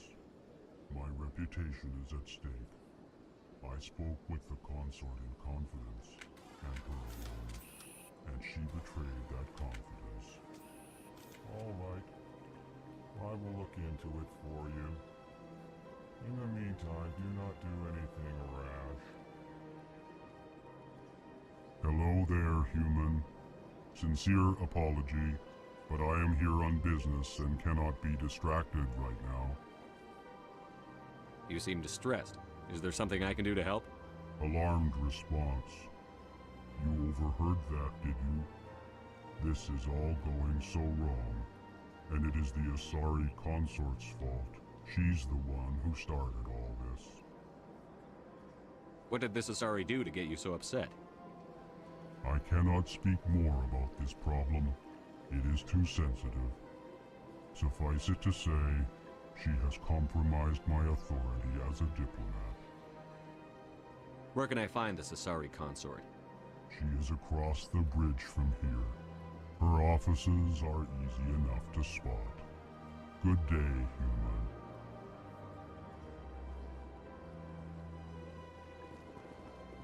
Pleased greeting. Human, it is always good to see your kind. I am Ambassador Kalen. Genuine query. Is there something I can do for you this day? Why do you explain what you're about to say? Our people communicate less through words and more through scent and slight movements. Plainly, we discovered our vocal expression was not enough to convey the feelings of our conversations to other species. Why do you bother, Kalen? These Earth Clan don't really care about our ways. Remorseful response, Din. You don't truly believe that, and if you do, I am very sorry for you. Tell me more about your species. Genuine enthusiasm. I delight in telling the history of my people. It is agreeable to share our culture with others. Tell me about the history and origins of the Elcor. The Elcor were just beginning to explore Council space when the Asari first made contact with us. With their help, we discovered the relay closest to our system, and from there the Citadel. Proudly, within one lifetime we established a regular route to the Citadel, and quickly became one of the more active species living on this great station. I'd like to know more about the culture of the Elcor. Frankly, we Elcor prefer the safety and familiarity of our own colonies to the confines of space travel. Our society is built on small, tight-knit groups. Though we are always welcoming to outsiders, our government tends to be very stable. Our people are not very comfortable with sudden changes. What do you do here? Modestly, I work to bring the problems and the requests of the Elcor groups to the attention of the Council. Ha! They only give us these positions to keep us quiet. The Council doesn't care about our races. Chastising rebuke. Your tone is inappropriate, Din. This human is not to blame for your malcontent or your misconceived suspicions. Goodbye, Ambassador. Sincere farewell. Good day to you, human. Enjoy your time on the Citadel.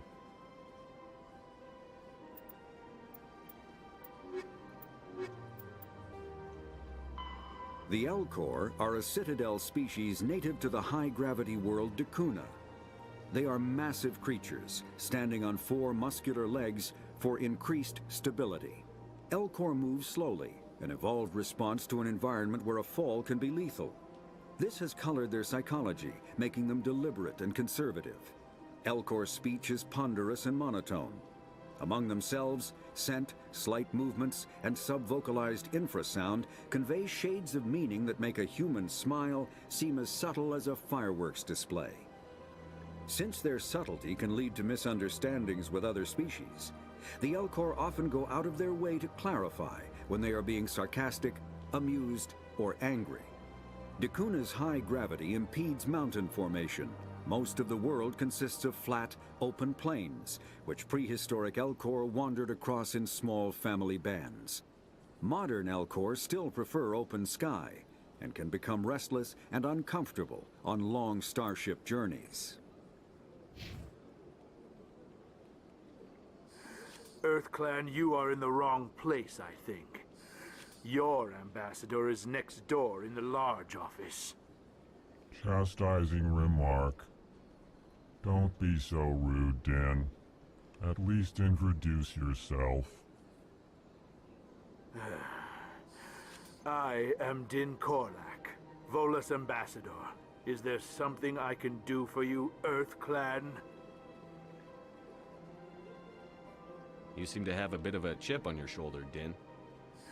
You humans are new to the Citadel, and yet the Council has granted you great favor. Chastising rebuke, Din. Your species has always been granted many concessions. Volus territory has expanded tenfold since coming to the Citadel. Details. We still have no real say in the decisions that affect Citadel space. What is this place? You are in the embassy for the Volus and the Elcor. Your ambassador is next door, in his own office. In this shared space, I aid my fellow Volus when I'm not being interrupted. I'd like to know more about the Volus. I'm sure our history and culture would bore you, EarthClan. Actually, I would like to know more about your history. My people came to the Citadel shortly after the Asari Solarians had discovered it. We were instrumental in establishing a standardized galactic economy. However, despite our long association with the Citadel and our many contributions to galactic society, we still do not hold a seat on the Council. Tell me about Volus culture. We are tribal by nature, but our ways are not violent. We barter and trade our lands and tribe members in order to increase status. Larger tribes often engulf smaller ones and eventually split again. Our society is very malleable, and our government is always shifting and changing. Since we're not physically adept, we trade our services for protection. What is it you do here? I look out for the best interests of the Volus people.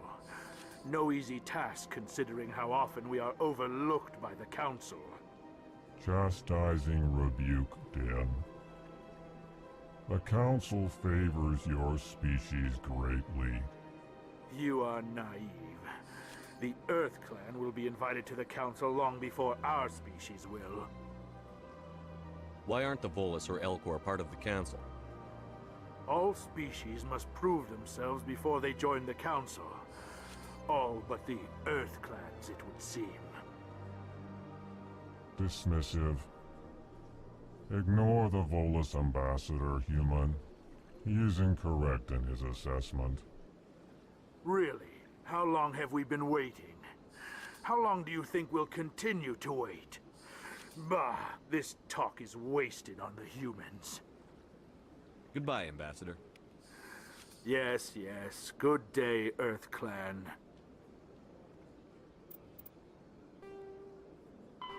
The Elcor are... The Volus are a member species of the Citadel with their own embassy, but they are also a client race of the Turians. Centuries ago, they were voluntarily absorbed into the hierarchy, effectively trading their mercantile prowess for Turian military protection. Erun, their homeworld, lies far beyond the normal life zone of its star. However, the world has a high-pressure greenhouse atmosphere that traps enough heat to support an ammonia-based biochemistry. As a result, the Volus must wear pressure suits and breathers when dealing with other species, as conventional nitrogen-oxygen air mixtures are poisonous to them, and in the low-pressure atmospheres tolerable to most species, their flesh will actually split open. Volus culture is tribal, bartering lands and even people to gain status. This culture of exchange inclines them to economic pursuits. It was the Volus who authored the Unified Banking Act, and they continue to monitor and balance the Citadel economy.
Welcome to the Presidium.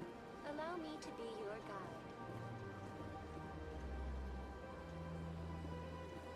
Greetings and welcome to the Presidium. My name is Avina, and I am pleased to be your virtual guide throughout this level of the Citadel Space Station.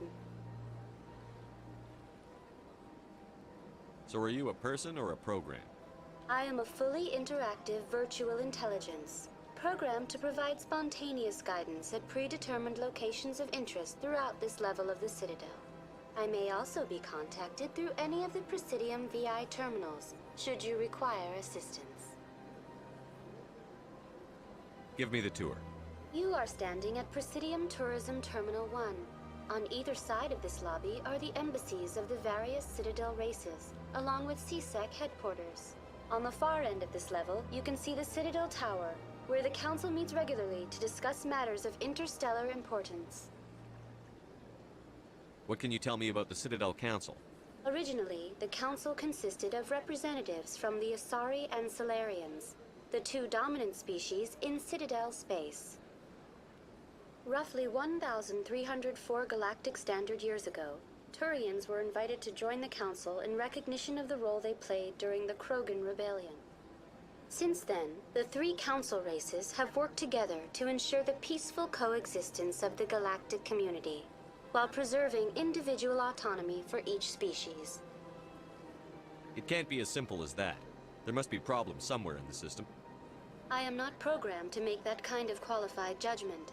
My code is limited to information and simple interaction simulations.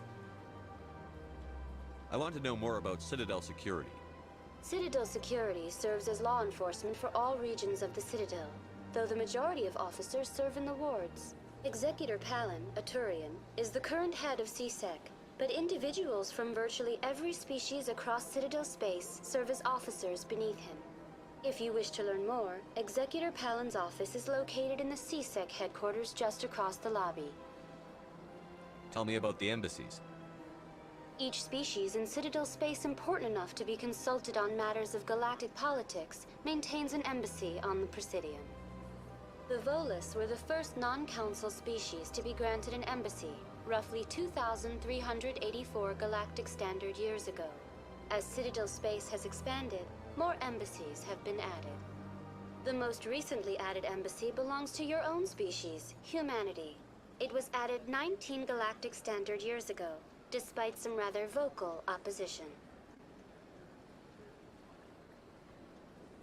Why were people trying to keep my species out? Some species felt humanity was given preferential treatment. It often takes a century or more before a new species is granted an embassy.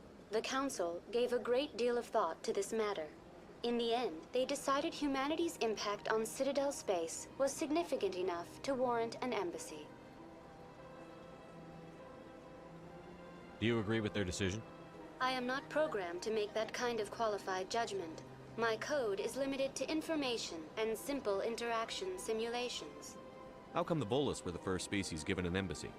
In the early years following the formation of the Council, the Volus were, apart from the Asari and Solarians, the most populous and widespread species in Citadel space. They established many new colonies and trading outposts, and they petitioned the Council for a greater role in determining interstellar policy.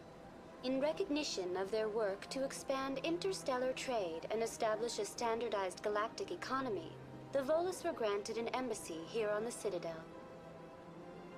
Why weren't they made a council race? The Council races have extensive responsibilities. They must provide personnel and ships for the Citadel fleets. They often provide economic aid in times of disaster.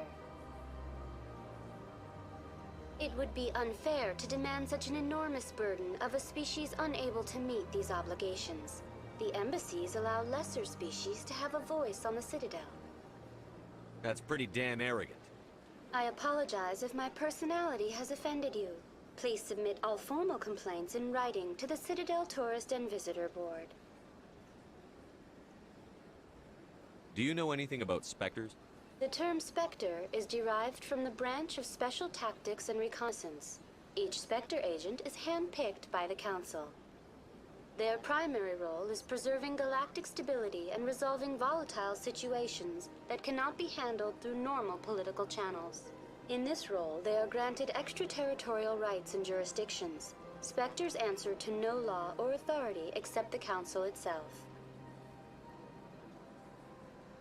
Goodbye. Goodbye, and thank you for using Avina. Please. Biotics is the ability.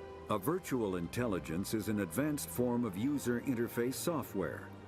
VIs use a variety of methods to simulate natural conversation, including an audio interface and an avatar personality to interact with. Although a VI can provide a convincing emulation of sentience, they are not self-aware, nor can they learn or take independent action. VIs are used as operating systems on commercial and home computers. Minimal VI agents are also available. Agents are compact and specialized. Some serve as personal secretaries, filtering calls and scheduling meetings based on user-defined priorities. Others are advanced search engines, propagating themselves across the extranet to collate user-requested data. Commercial VIs in a variety of stock personalities are available at any software retailer. Boutique firms and hobbyists also build unique VIs to personal specification. Although software emulation of living personalities is illegal, reconstructions of famous historical figures are common.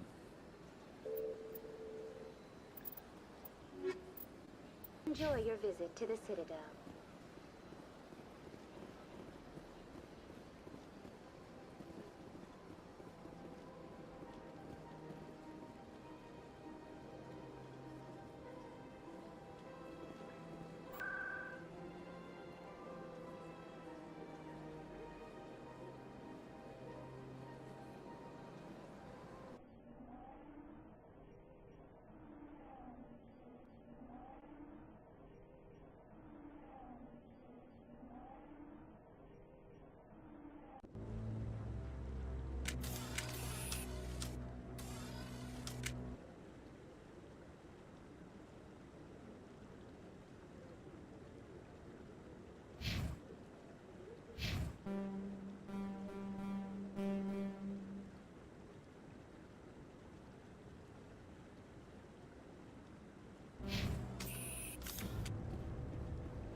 Saren's hiding something.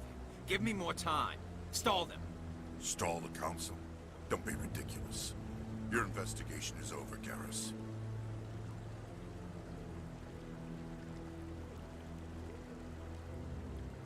Commander Shepard, Garrus Vakarian.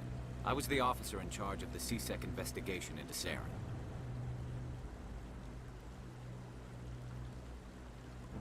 Who were you just talking to? That was Executor Palin, head of Citadel Security, my boss. He'll be presenting my findings on Saren to the Council.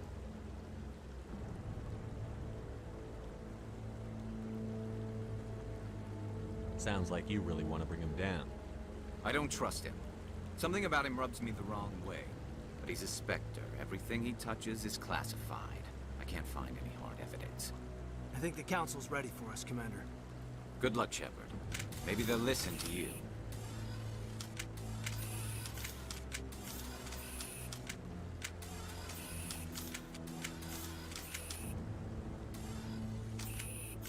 You don't want to keep the Council waiting.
No, I'm waiting to speak with one of the Councilor's assistants.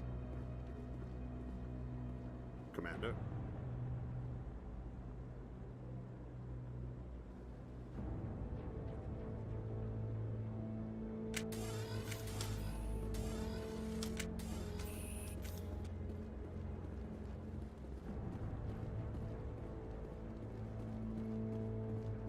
No, I just want to ask a couple of questions.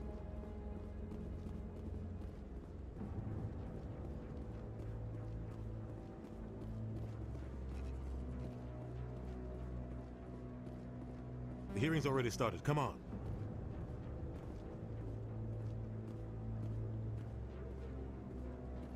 The Geth attack is a matter of some concern, but there is nothing to indicate Saren was involved in any way. The investigation by Citadel Security turned up no evidence to support your charge of treason. An eyewitness saw him kill Nihilus in cold blood. We've read the Eden Prime reports, Ambassador. The testimony of one traumatized dock worker is hardly compelling proof. I resent these accusations. Nihilus was a fellow Spectre and a friend. That just let you catch him off guard. Captain Anderson, you always seem to be involved when humanity makes false charges against me.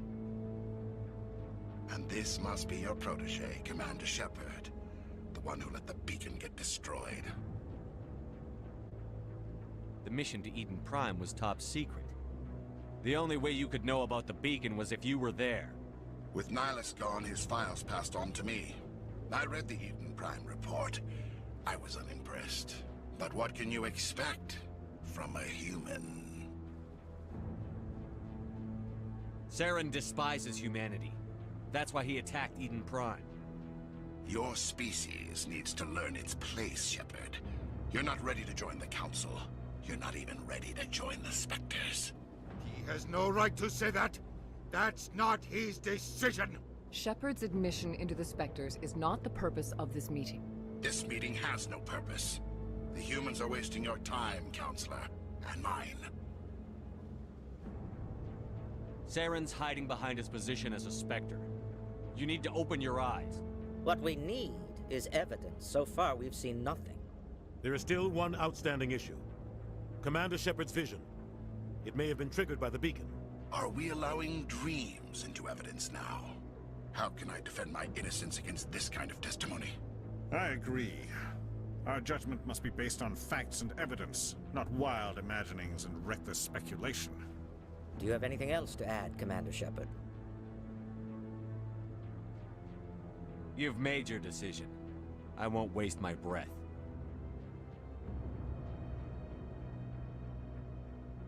The Council has found no evidence of any connection between Saren and the Geth. Ambassador, your petition to have him disbarred from the Spectres is denied. I'm glad to see justice was served. This meeting is adjourned.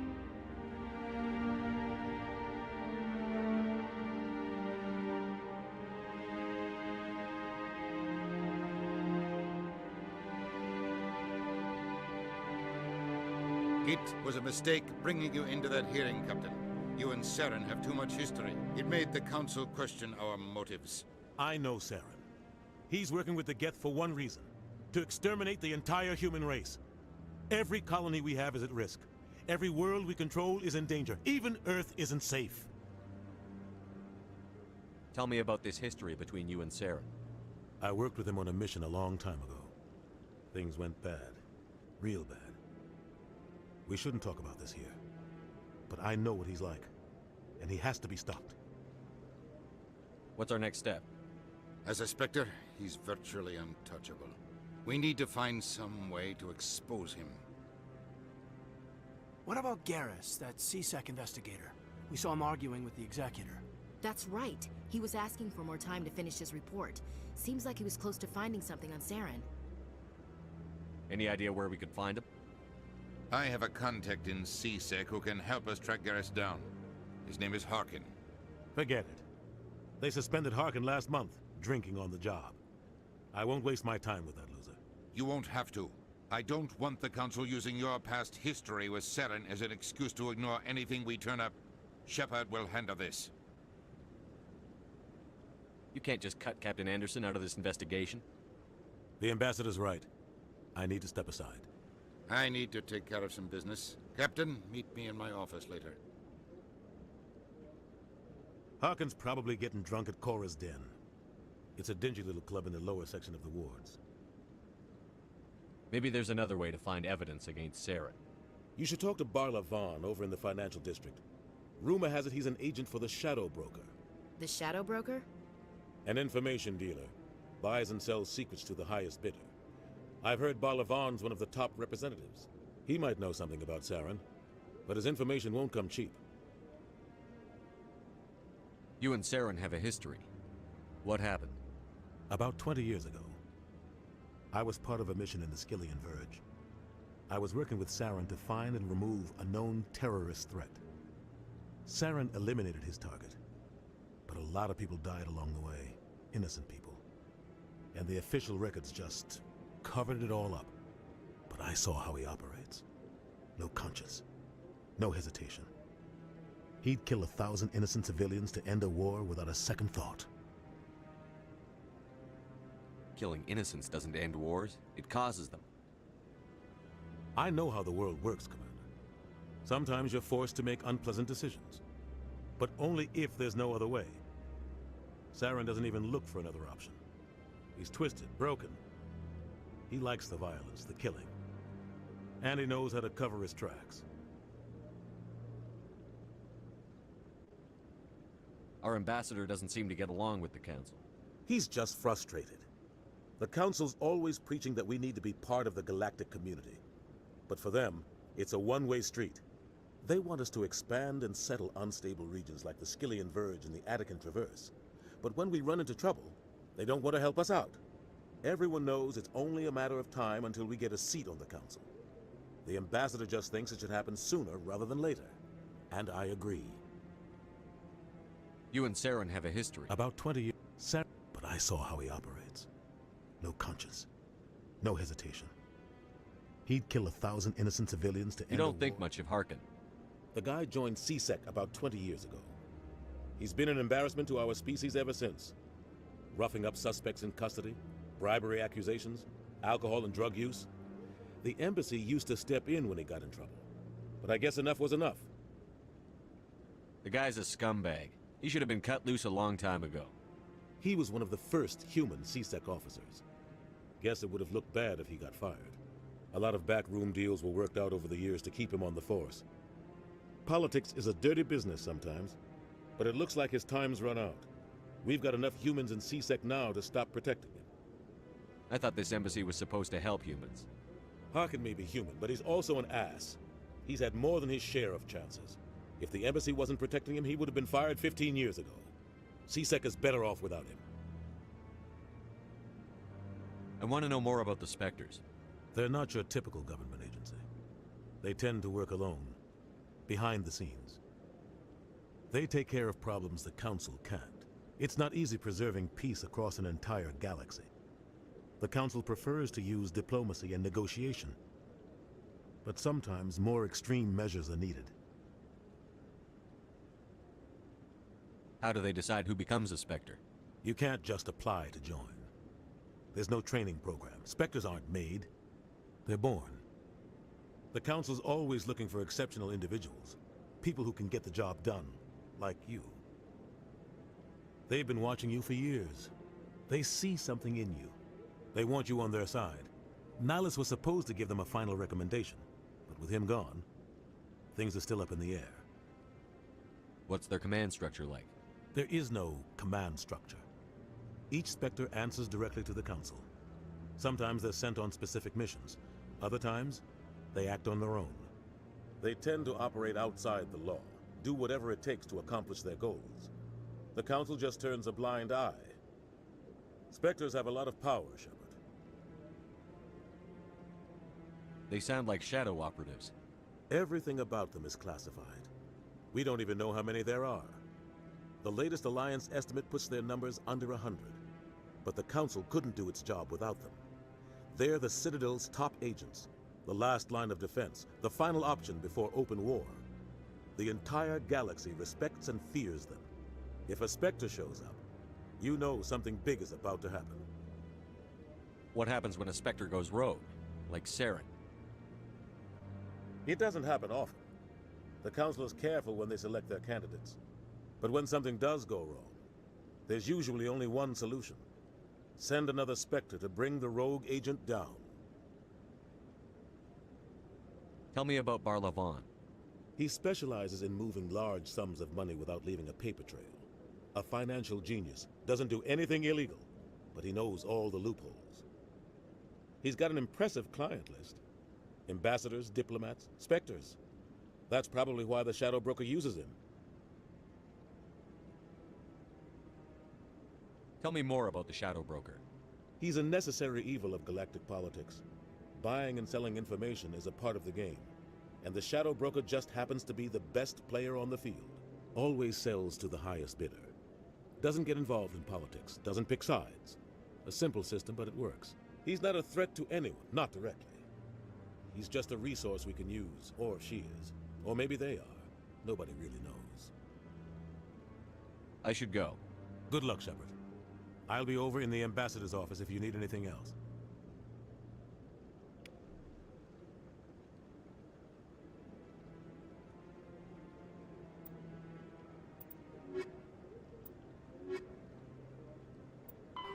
"50,000 years ago, the Asari were the first species to discover the Citadel. When the Salarians arrived, it was the Asari who proposed the establishment of the Citadel Council to maintain peace throughout the galaxy. Since then, the Asari have served as the mediators and centrists of the Council. An all-female race, the Asari reproduce through a form of parthenogenesis. They can attune their nervous system to that of another individual of any gender and of any species to reproduce. This capability has led to the unseemly and inaccurate rumors about Asari promiscuity. Asari can live for over 1,000 years, passing through 3 stages of life. In the maiden stage, they wander restlessly, seeking new knowledge and experience. When the matron stage begins, they meld with interesting partners to produce their offspring. This ends when they reach the matriarch stage, where they assume the roles of leaders and counselors. The second species to join the Citadel, the Salarians, are warm-blooded amphibians with a hyperactive metabolism. Salarians think fast, talk fast, and move fast. To Salarians, other species seem sluggish and dull-witted. Unfortunately, their metabolic speed leaves them with a relatively short lifespan. Salarians over the age of 40 are a rarity. The Salarians were responsible for advancing the development of the primitive Krogan species to use as soldiers during the Rachni Wars.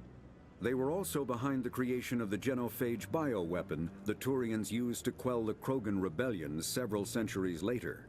Salarians are known for their observational capability and non-linear thinking. This manifests as an aptitude for research and espionage.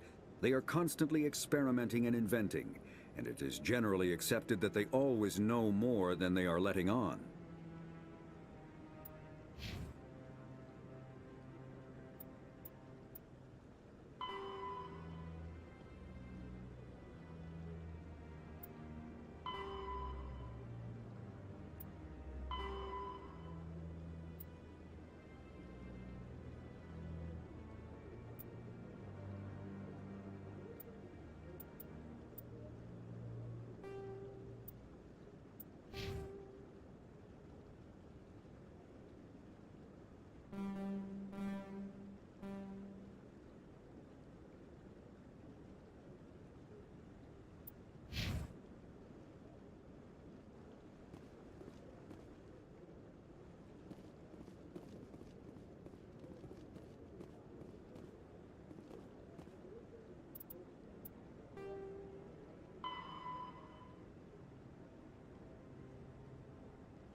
guy's up to something. What guy? The one over by the Keeper. What? Oh, no, I wasn't. Never mind.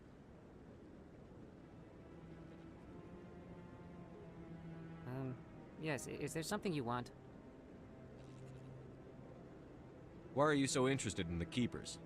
Keepers? I've got no interest in the keep. Don't get coy. I know what I saw. I'm not so sure I should be talking to you about this. We're just talking. Is there something wrong with that? No. I guess it wouldn't hurt to tell you. I'm using a small scanner to gather readings on the Keepers. So far I've had mixed results. I find it difficult to get near the creatures. Why were you being so secretive about it, though? Well, technically we're not supposed to disturb the Keepers. I don't really think my scanning disturbs them, but the authorities might disagree. I'd like to do it more openly, but it's not really worth getting arrested over. I could help you out. I'm not worried about the authorities. I don't even know who you are. I'm Commander Shepard, with the Alliance military. Well, I suppose I could use the help. You'll need this. It's the scanning device I developed. Activate it each time you see a Keeper. All collected data will automatically upload to my database. I'll even send a few credits your way for each unique scan. What are you doing with the data once you've scanned it? Trying to learn whatever I can about the Keepers. We see them working everywhere, yet we know so little about them. I'm a scientist. I want to know what makes them tick. What are you doing with the data once you've scanned Trying it? to learn whatever we see them working. I'm a scientist. I want to know what makes them tick. I should get going then. Yes, I have much work myself. So long, and good luck with the scanning.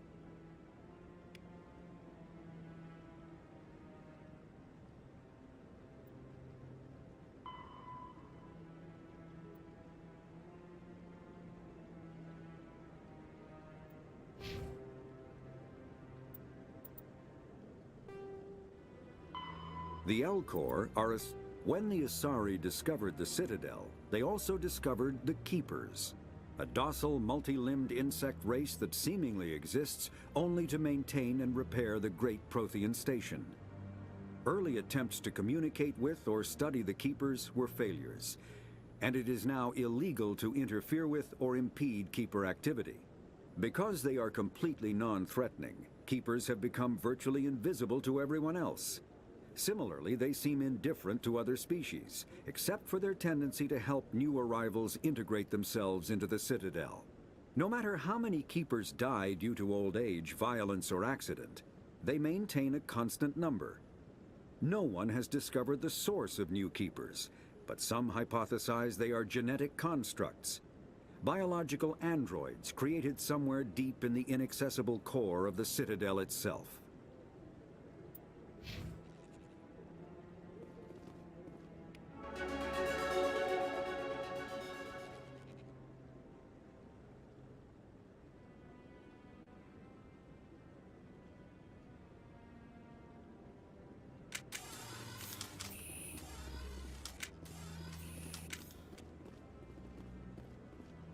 Don't be ridiculous. The Volus won't be joining the Council for years. I'm not so sure. The humans are making a strong push, and you can bet the Volus will be right on their coattails if they succeed. Allowing the humans to join us is a sound strategic move. The Volus? No. The Hanar are likely to be next, then the Elcor.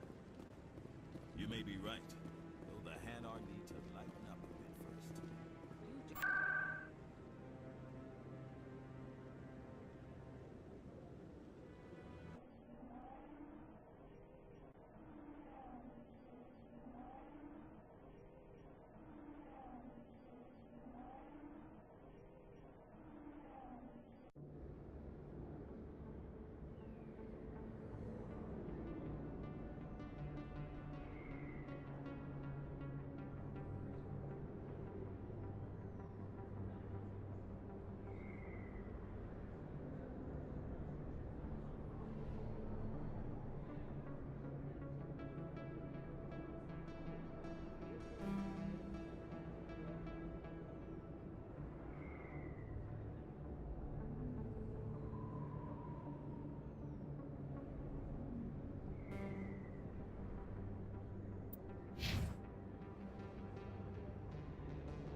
Hello there. Welcome to Moorland's famous shop. You want many good supplies, yes? Let me see what you have. Oh, you will be pleased, I think. Very good things I have. You will see.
That's him.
Hello there. Welcome to Moorland's famous shop.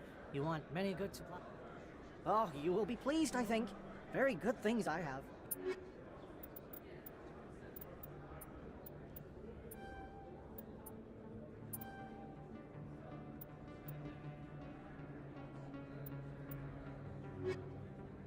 Hello there. Welcome to Moorland's famous shop. Goodbye.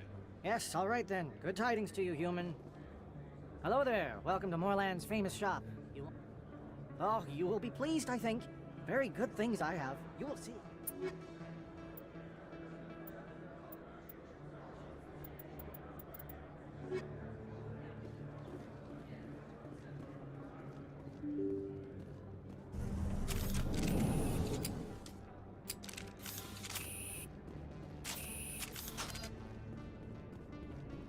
That's him.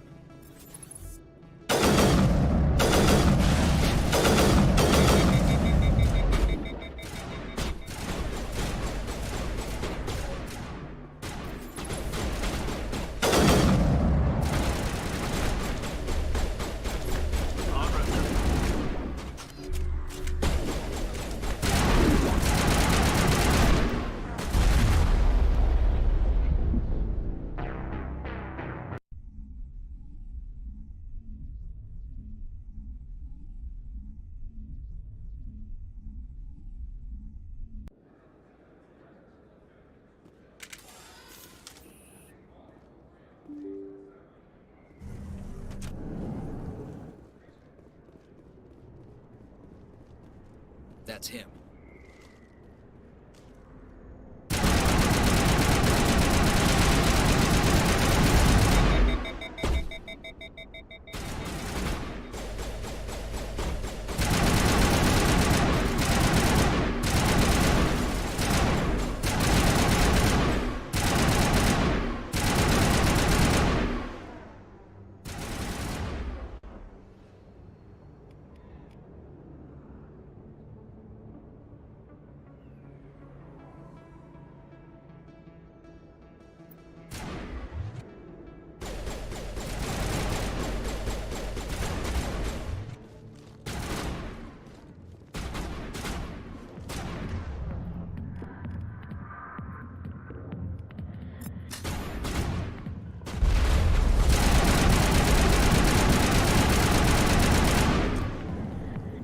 Those were Saren's men.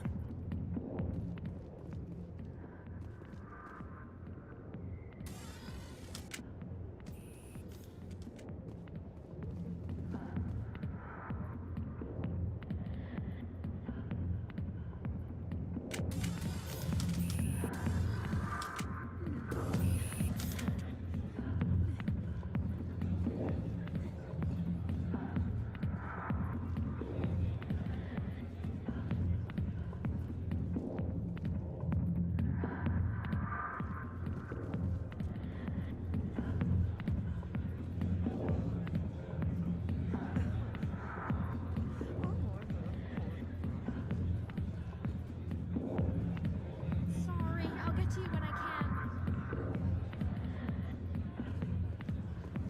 I got business here, but not with you.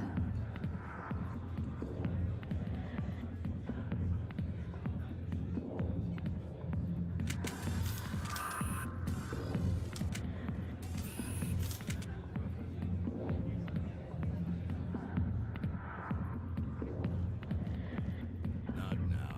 I'm watching the show. Go away. I'm not interested in talking. Back off, Rex. Fist told us to take you down if you showed up. What are you waiting for? I'm standing right here.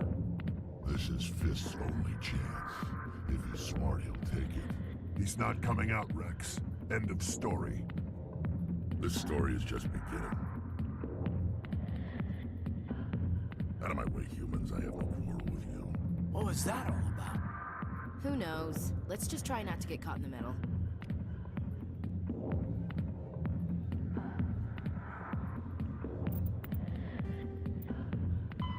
The Elcor are... The Krogan evolved in a hostile and vicious environment. Until the invention of gunpowder weapons, eaten by predators was still the #1 cause of Krogan fatalities. Afterwards, it was death by gunshot. When the Solarians discovered them, the Krogan were a brutal, primitive species, struggling to survive a self-inflicted nuclear winter. The Solarians culturally uplifted them, teaching them to use and build modern technology, so they could serve as soldiers in the Rachni War. Liberated from the harsh conditions of their homeworld, the quick-breeding Krogan experienced an unprecedented population explosion. They began to colonize nearby worlds, even though these worlds were already inhabited. The Krogan rebellions lasted nearly a century, only ending when the Turians unleashed the Genophage, a Solarian-developed bioweapon that crushed all Krogan resistance. The Genophage makes only 1 in 1,000 pregnancies viable, and today, the Krogan are a slowly dying breed. Understandably, the Krogan harbor a grudge against all other species, especially the Turians.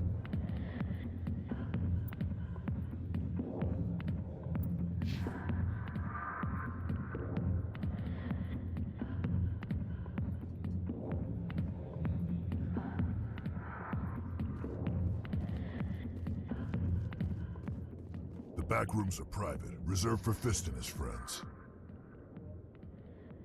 Who's Fist? He owns this club, but the customers have to stay out front. What did that other Krogan want? Rex? Personal matter. Not real chatty, is he? Goodbye. Enjoy the club.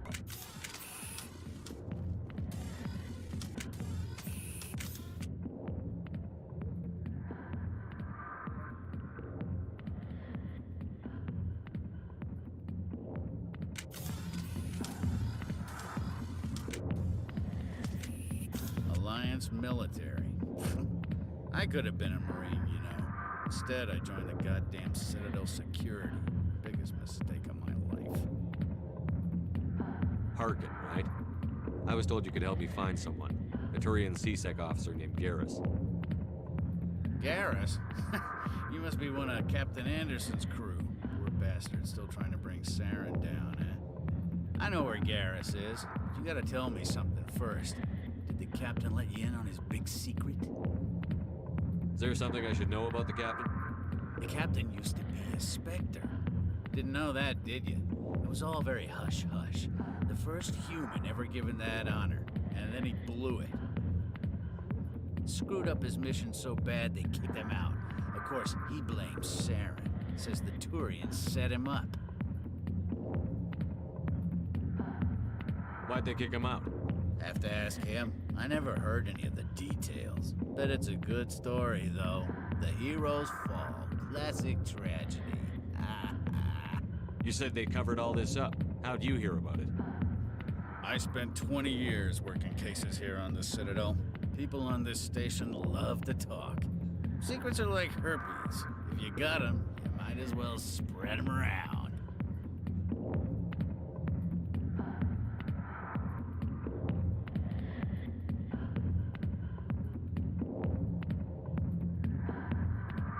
Just tell me where Garrus went.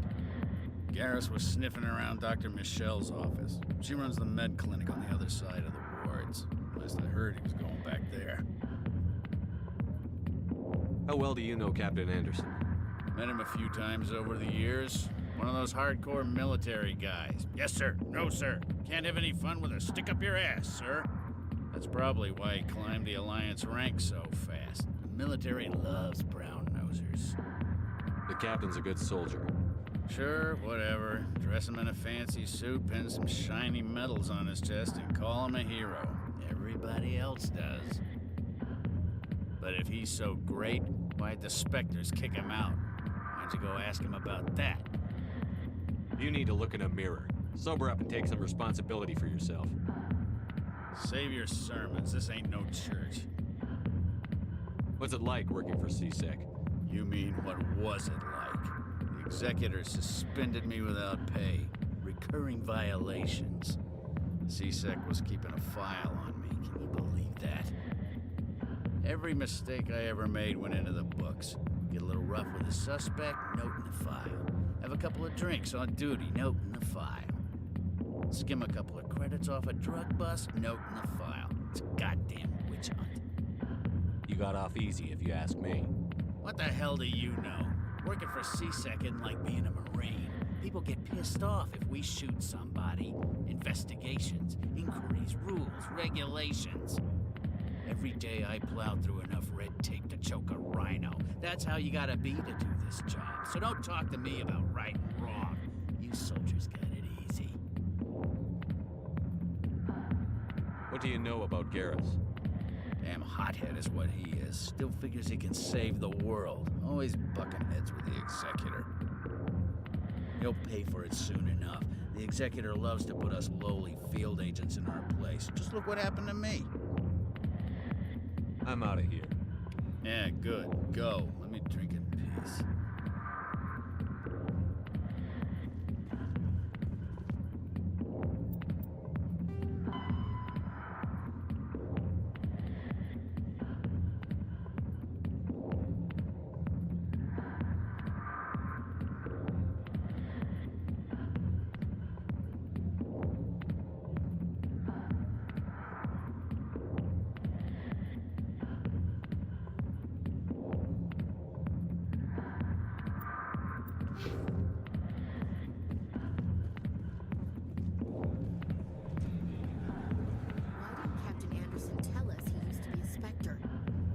It's not true. Harkin's an ass. Bet he's just messing with our heads. You're probably right.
Excuse me, Commander Shepard! I'm Emily Wong. I'm an investigative journalist working here on the Citadel. Could I have a moment of your time? What do you need? I've been hunting for evidence of corruption and organized crime on the Citadel, but there are places I can't go. I was hoping you might share anything you find during your own investigation. I can make it worth your time. How do you know that my investigation is going to uncover anything you need? You wouldn't be investigating if it weren't big. And if it's big, it's something I'd like to hear about. You've got to have access to better sources. Why contact me? I'm using every source I can find, but I think I've got a better shot with you. According to your file, you survived back on Akuz when everyone else in your squad got killed. If anyone can find the worst elements of the Citadel and live to tell about it, it's you. How do you know I'm investigating anything here on the Citadel? I'm a good journalist, Commander Shepard. Word gets around.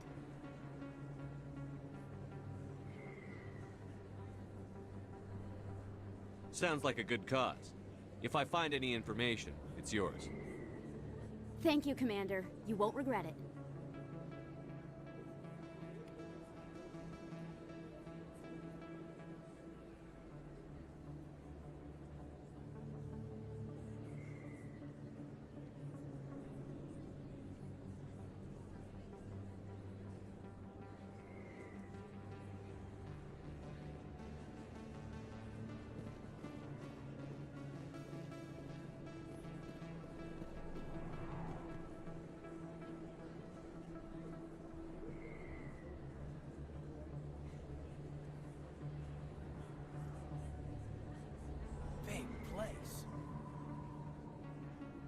That your professional opinion, sir?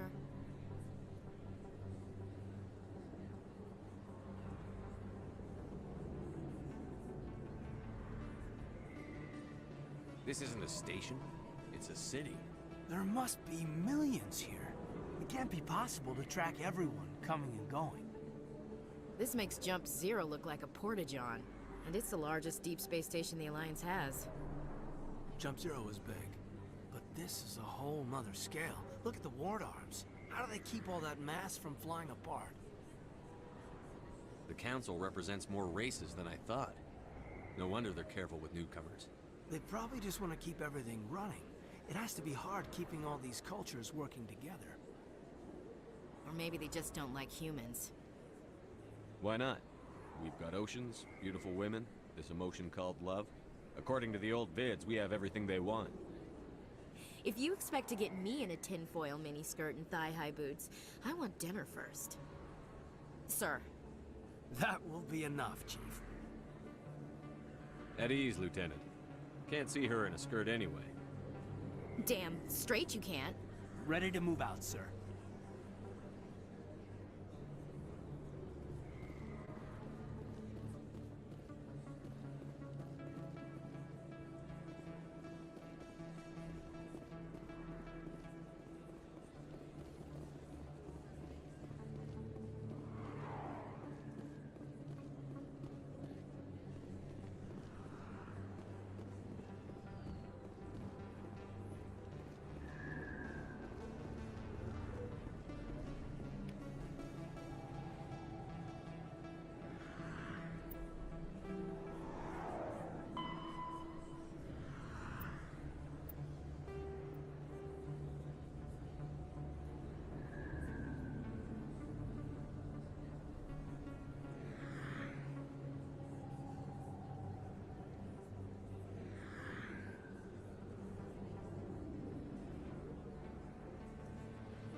didn't tell anyone, I swear. That was smart, Doc. Now if Garrus comes around, you stay smart. Keep your mouth shut or we'll... Who are you? Let her go. Ah!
Perfect timing, Shepard. Gave me a clear shot at that bastard. What were you thinking? You could have hit the hostage. There wasn't time to think. I just reacted. I didn't mean to... Dr. Michelle, are you hurt? No, I'm okay. Thanks to you. All of you. I know those men threatened you, but if you tell us who they work for, we can protect you. They work for Feast. They wanted to shut me up, keep me from telling Garrus about the Quarian.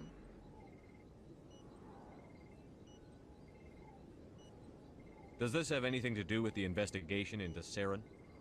I think it might. Dr. Michelle, tell us what happened. A few days ago, a Quarian came by my office. She'd been shot, but she wouldn't tell me who did it. I could tell she was scared, probably on the run. She asked me about the Shadow Broker. She wanted to trade information in exchange for a safe place to hide.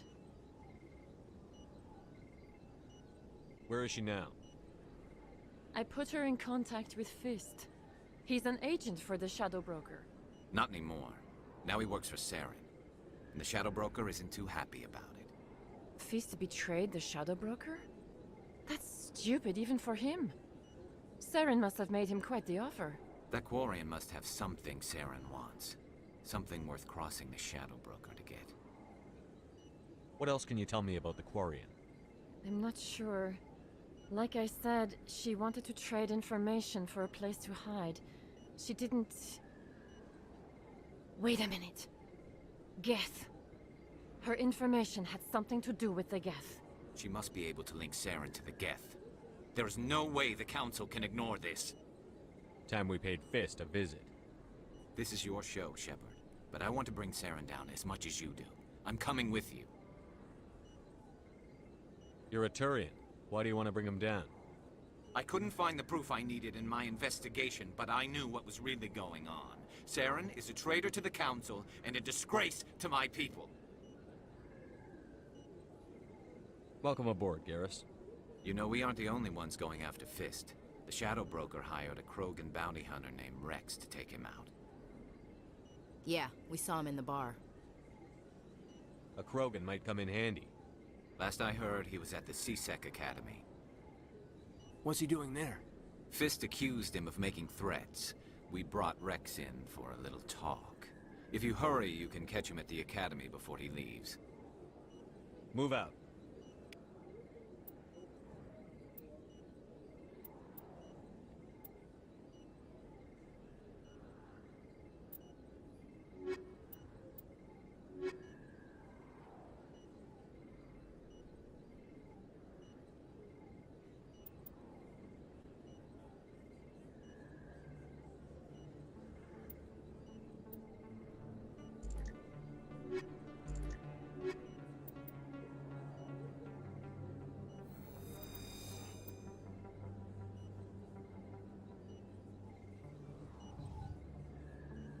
I never properly thanked you for saving me from Fist's thugs, Commander. I don't know what would have happened if you hadn't been there. You're a doctor. How did you end up here on the Citadel? My parents brought me here when I was young. My father was a medic with the Alliance. I chose to keep the medical tradition alive, but not the military. Fixing up wounded soldiers isn't my idea of fun.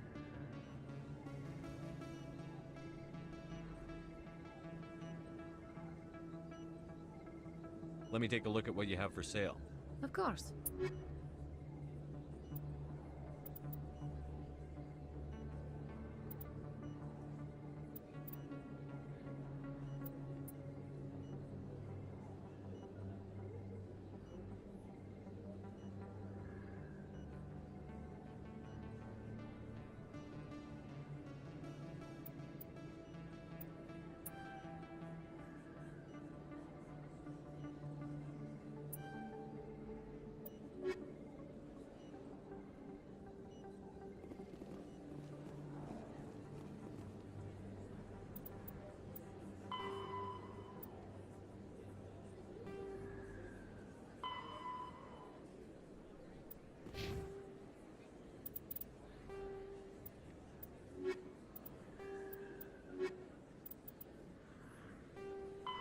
The Elcor are driven from their home system by the Geth nearly 3 centuries ago.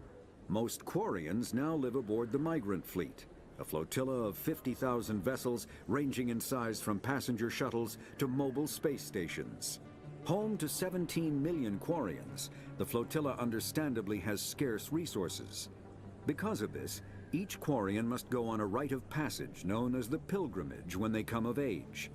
They leave the fleet and only return once they have found something of value they can bring back to their people. Other species tend to look down on the Quarians for creating the Geth and for the negative impact their fleet has when it enters a system. This has led to many myths and rumors about the Quarians, including the belief that underneath their clothes and breathing masks, they are actually cybernetic creatures, a combination of organic and synthetic parts.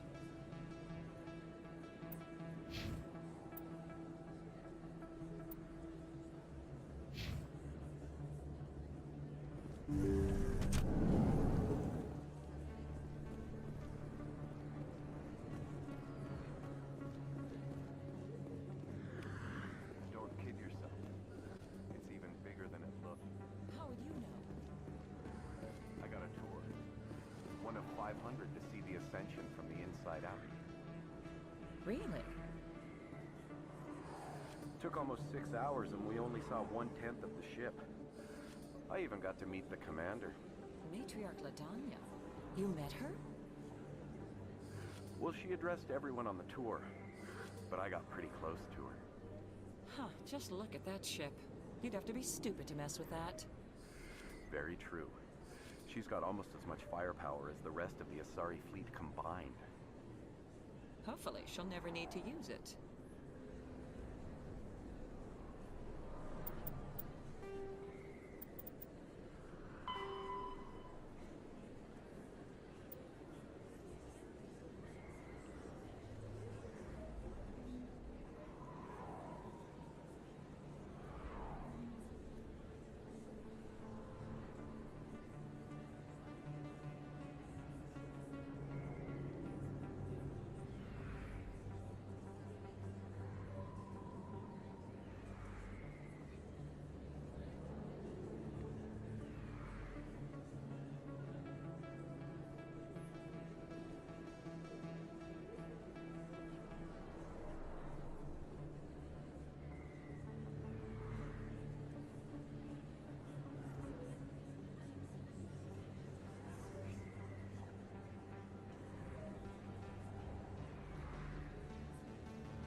Hey, I know you. You're Shepard, right?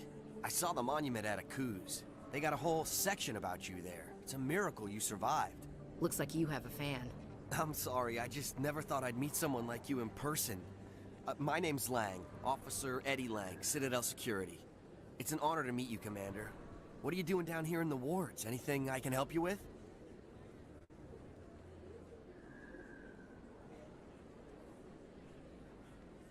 Do you know a C-Sec officer named Harkin? I shouldn't really say too much. He's been on the force a lot longer than me. But I've heard things, you know? Drinking on the job, taking bribes, that kind of thing. Rumors mostly, but they suspended him, so some of it must be true. Why'd you join Citadel Security? I don't know. Seemed like the right thing to do, you know? Maybe it's in my blood. My grandfather was a cop back on Earth. It's kind of what C-Sec is. Police for the Citadel. I'm still pretty new at it, but I like it so far. Way more interesting than staying back on Earth. You get to meet all kinds of cool aliens, like those Hanar. Wild. Plus, C-Sec gets a lot of respect here. We uphold the law. People, even aliens, appreciate that. How do you like working here on the Citadel?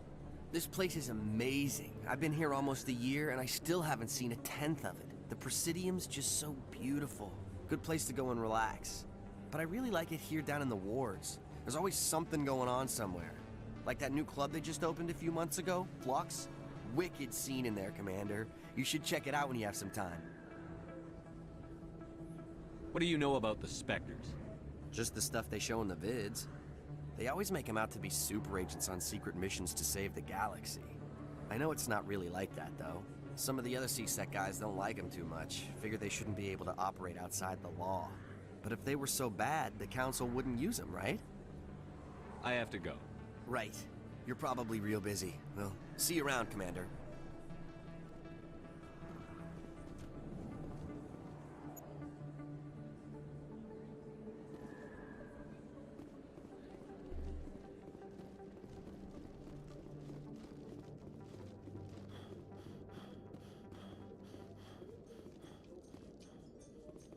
In light of the recent attack on Eden Prime, many colonial investors are pulling their support for future projects. Proponents of expanded human colonization insist that Eden Prime was an isolated case. Nevertheless, colonist enrollment has dropped sharply. Many colonial proposals are on hold until backers have some reassurance that human colonies will be adequately protected.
Sec, looking you up.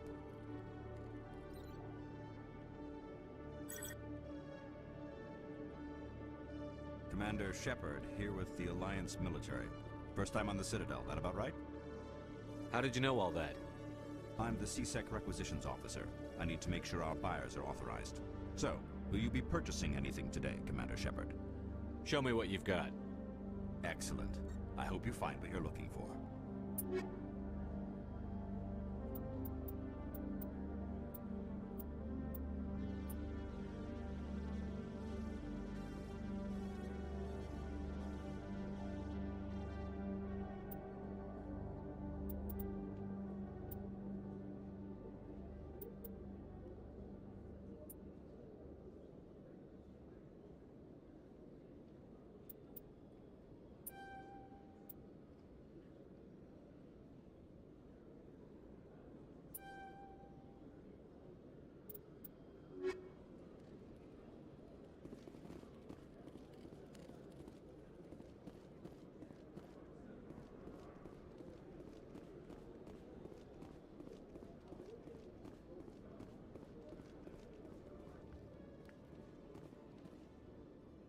Witnesses saw you making threats in Fist's bar. Stay away from him. I don't take orders from you. This is your only warning, Rex. You should warn Fist. I will kill him. You want me to arrest you? I want you to try.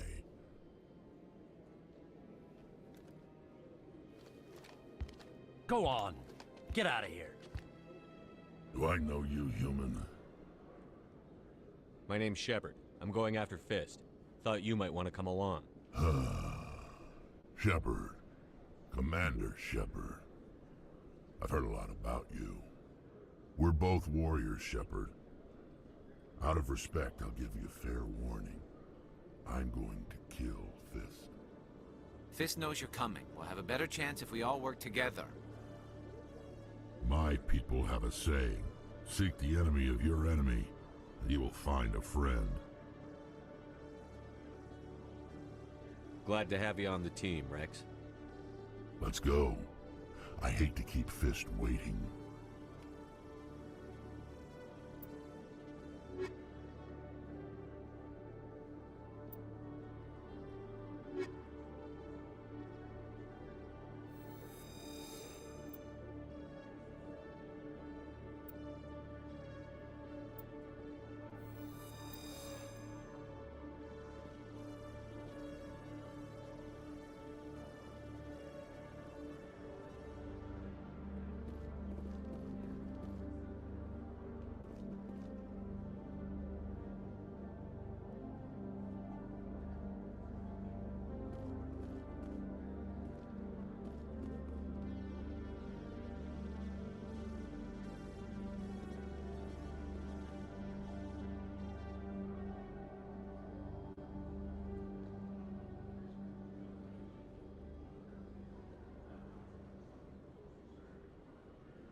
A Solarian excavation team has run into an unexpected problem after unearthing a Prothean dig site.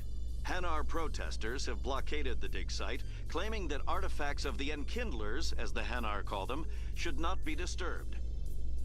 The excavation team has appealed to Hanar representatives on the Citadel to reach a diplomatic solution.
Looks like it's shut down.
Stop right there. Don't come any closer.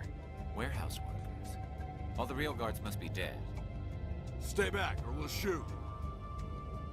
This would be a good time to find somewhere else to work. Yeah, right. That's a good idea. Yeah, I never liked Fist anyway. It would have been quicker to just kill them. Shooting people isn't always the answer.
Kill me, I surrender!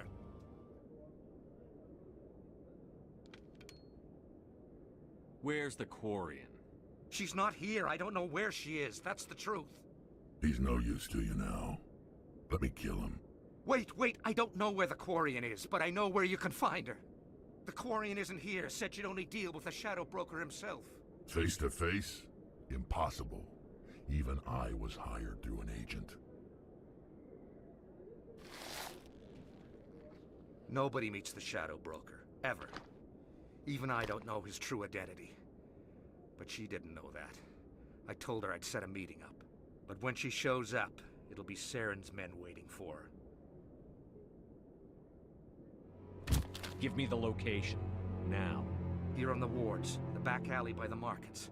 She's supposed to meet them right now. You can make it if you hurry.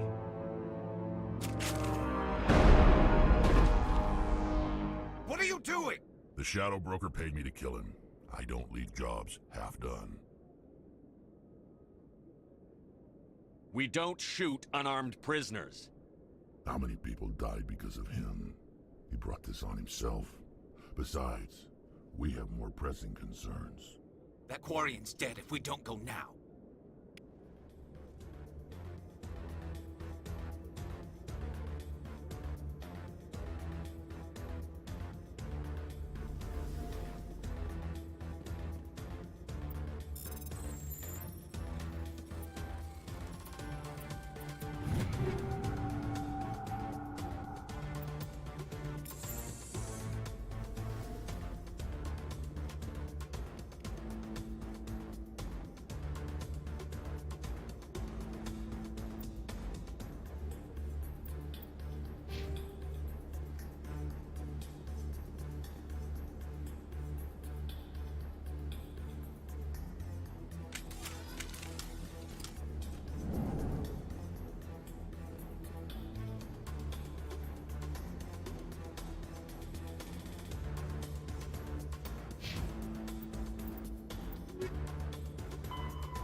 Did you bring it?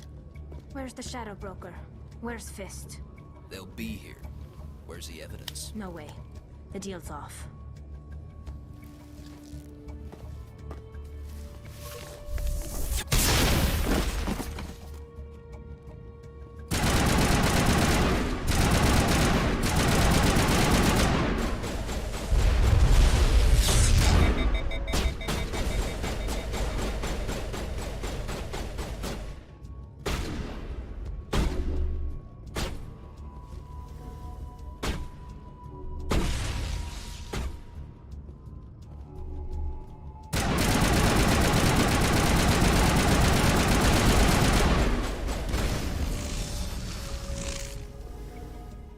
Me up.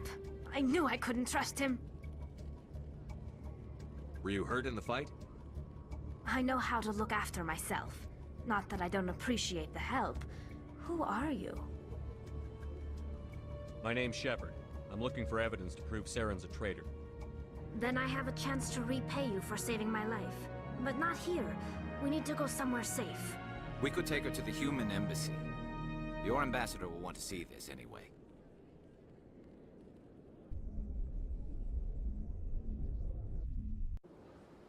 You're not making my life easy, Shepard. Firefights in the wards, an all-out assault on Korra's den. Do you know how many...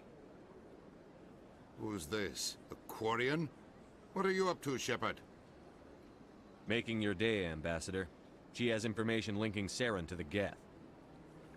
Really? Maybe you better start at the beginning, Miss... My name is Tali. Tali Zora Naraya. We don't see many Quarians here. Why did you leave the flotilla? I was on my pilgrimage. My rite of passage into adulthood. I've never heard of this before. It is a tradition among my people.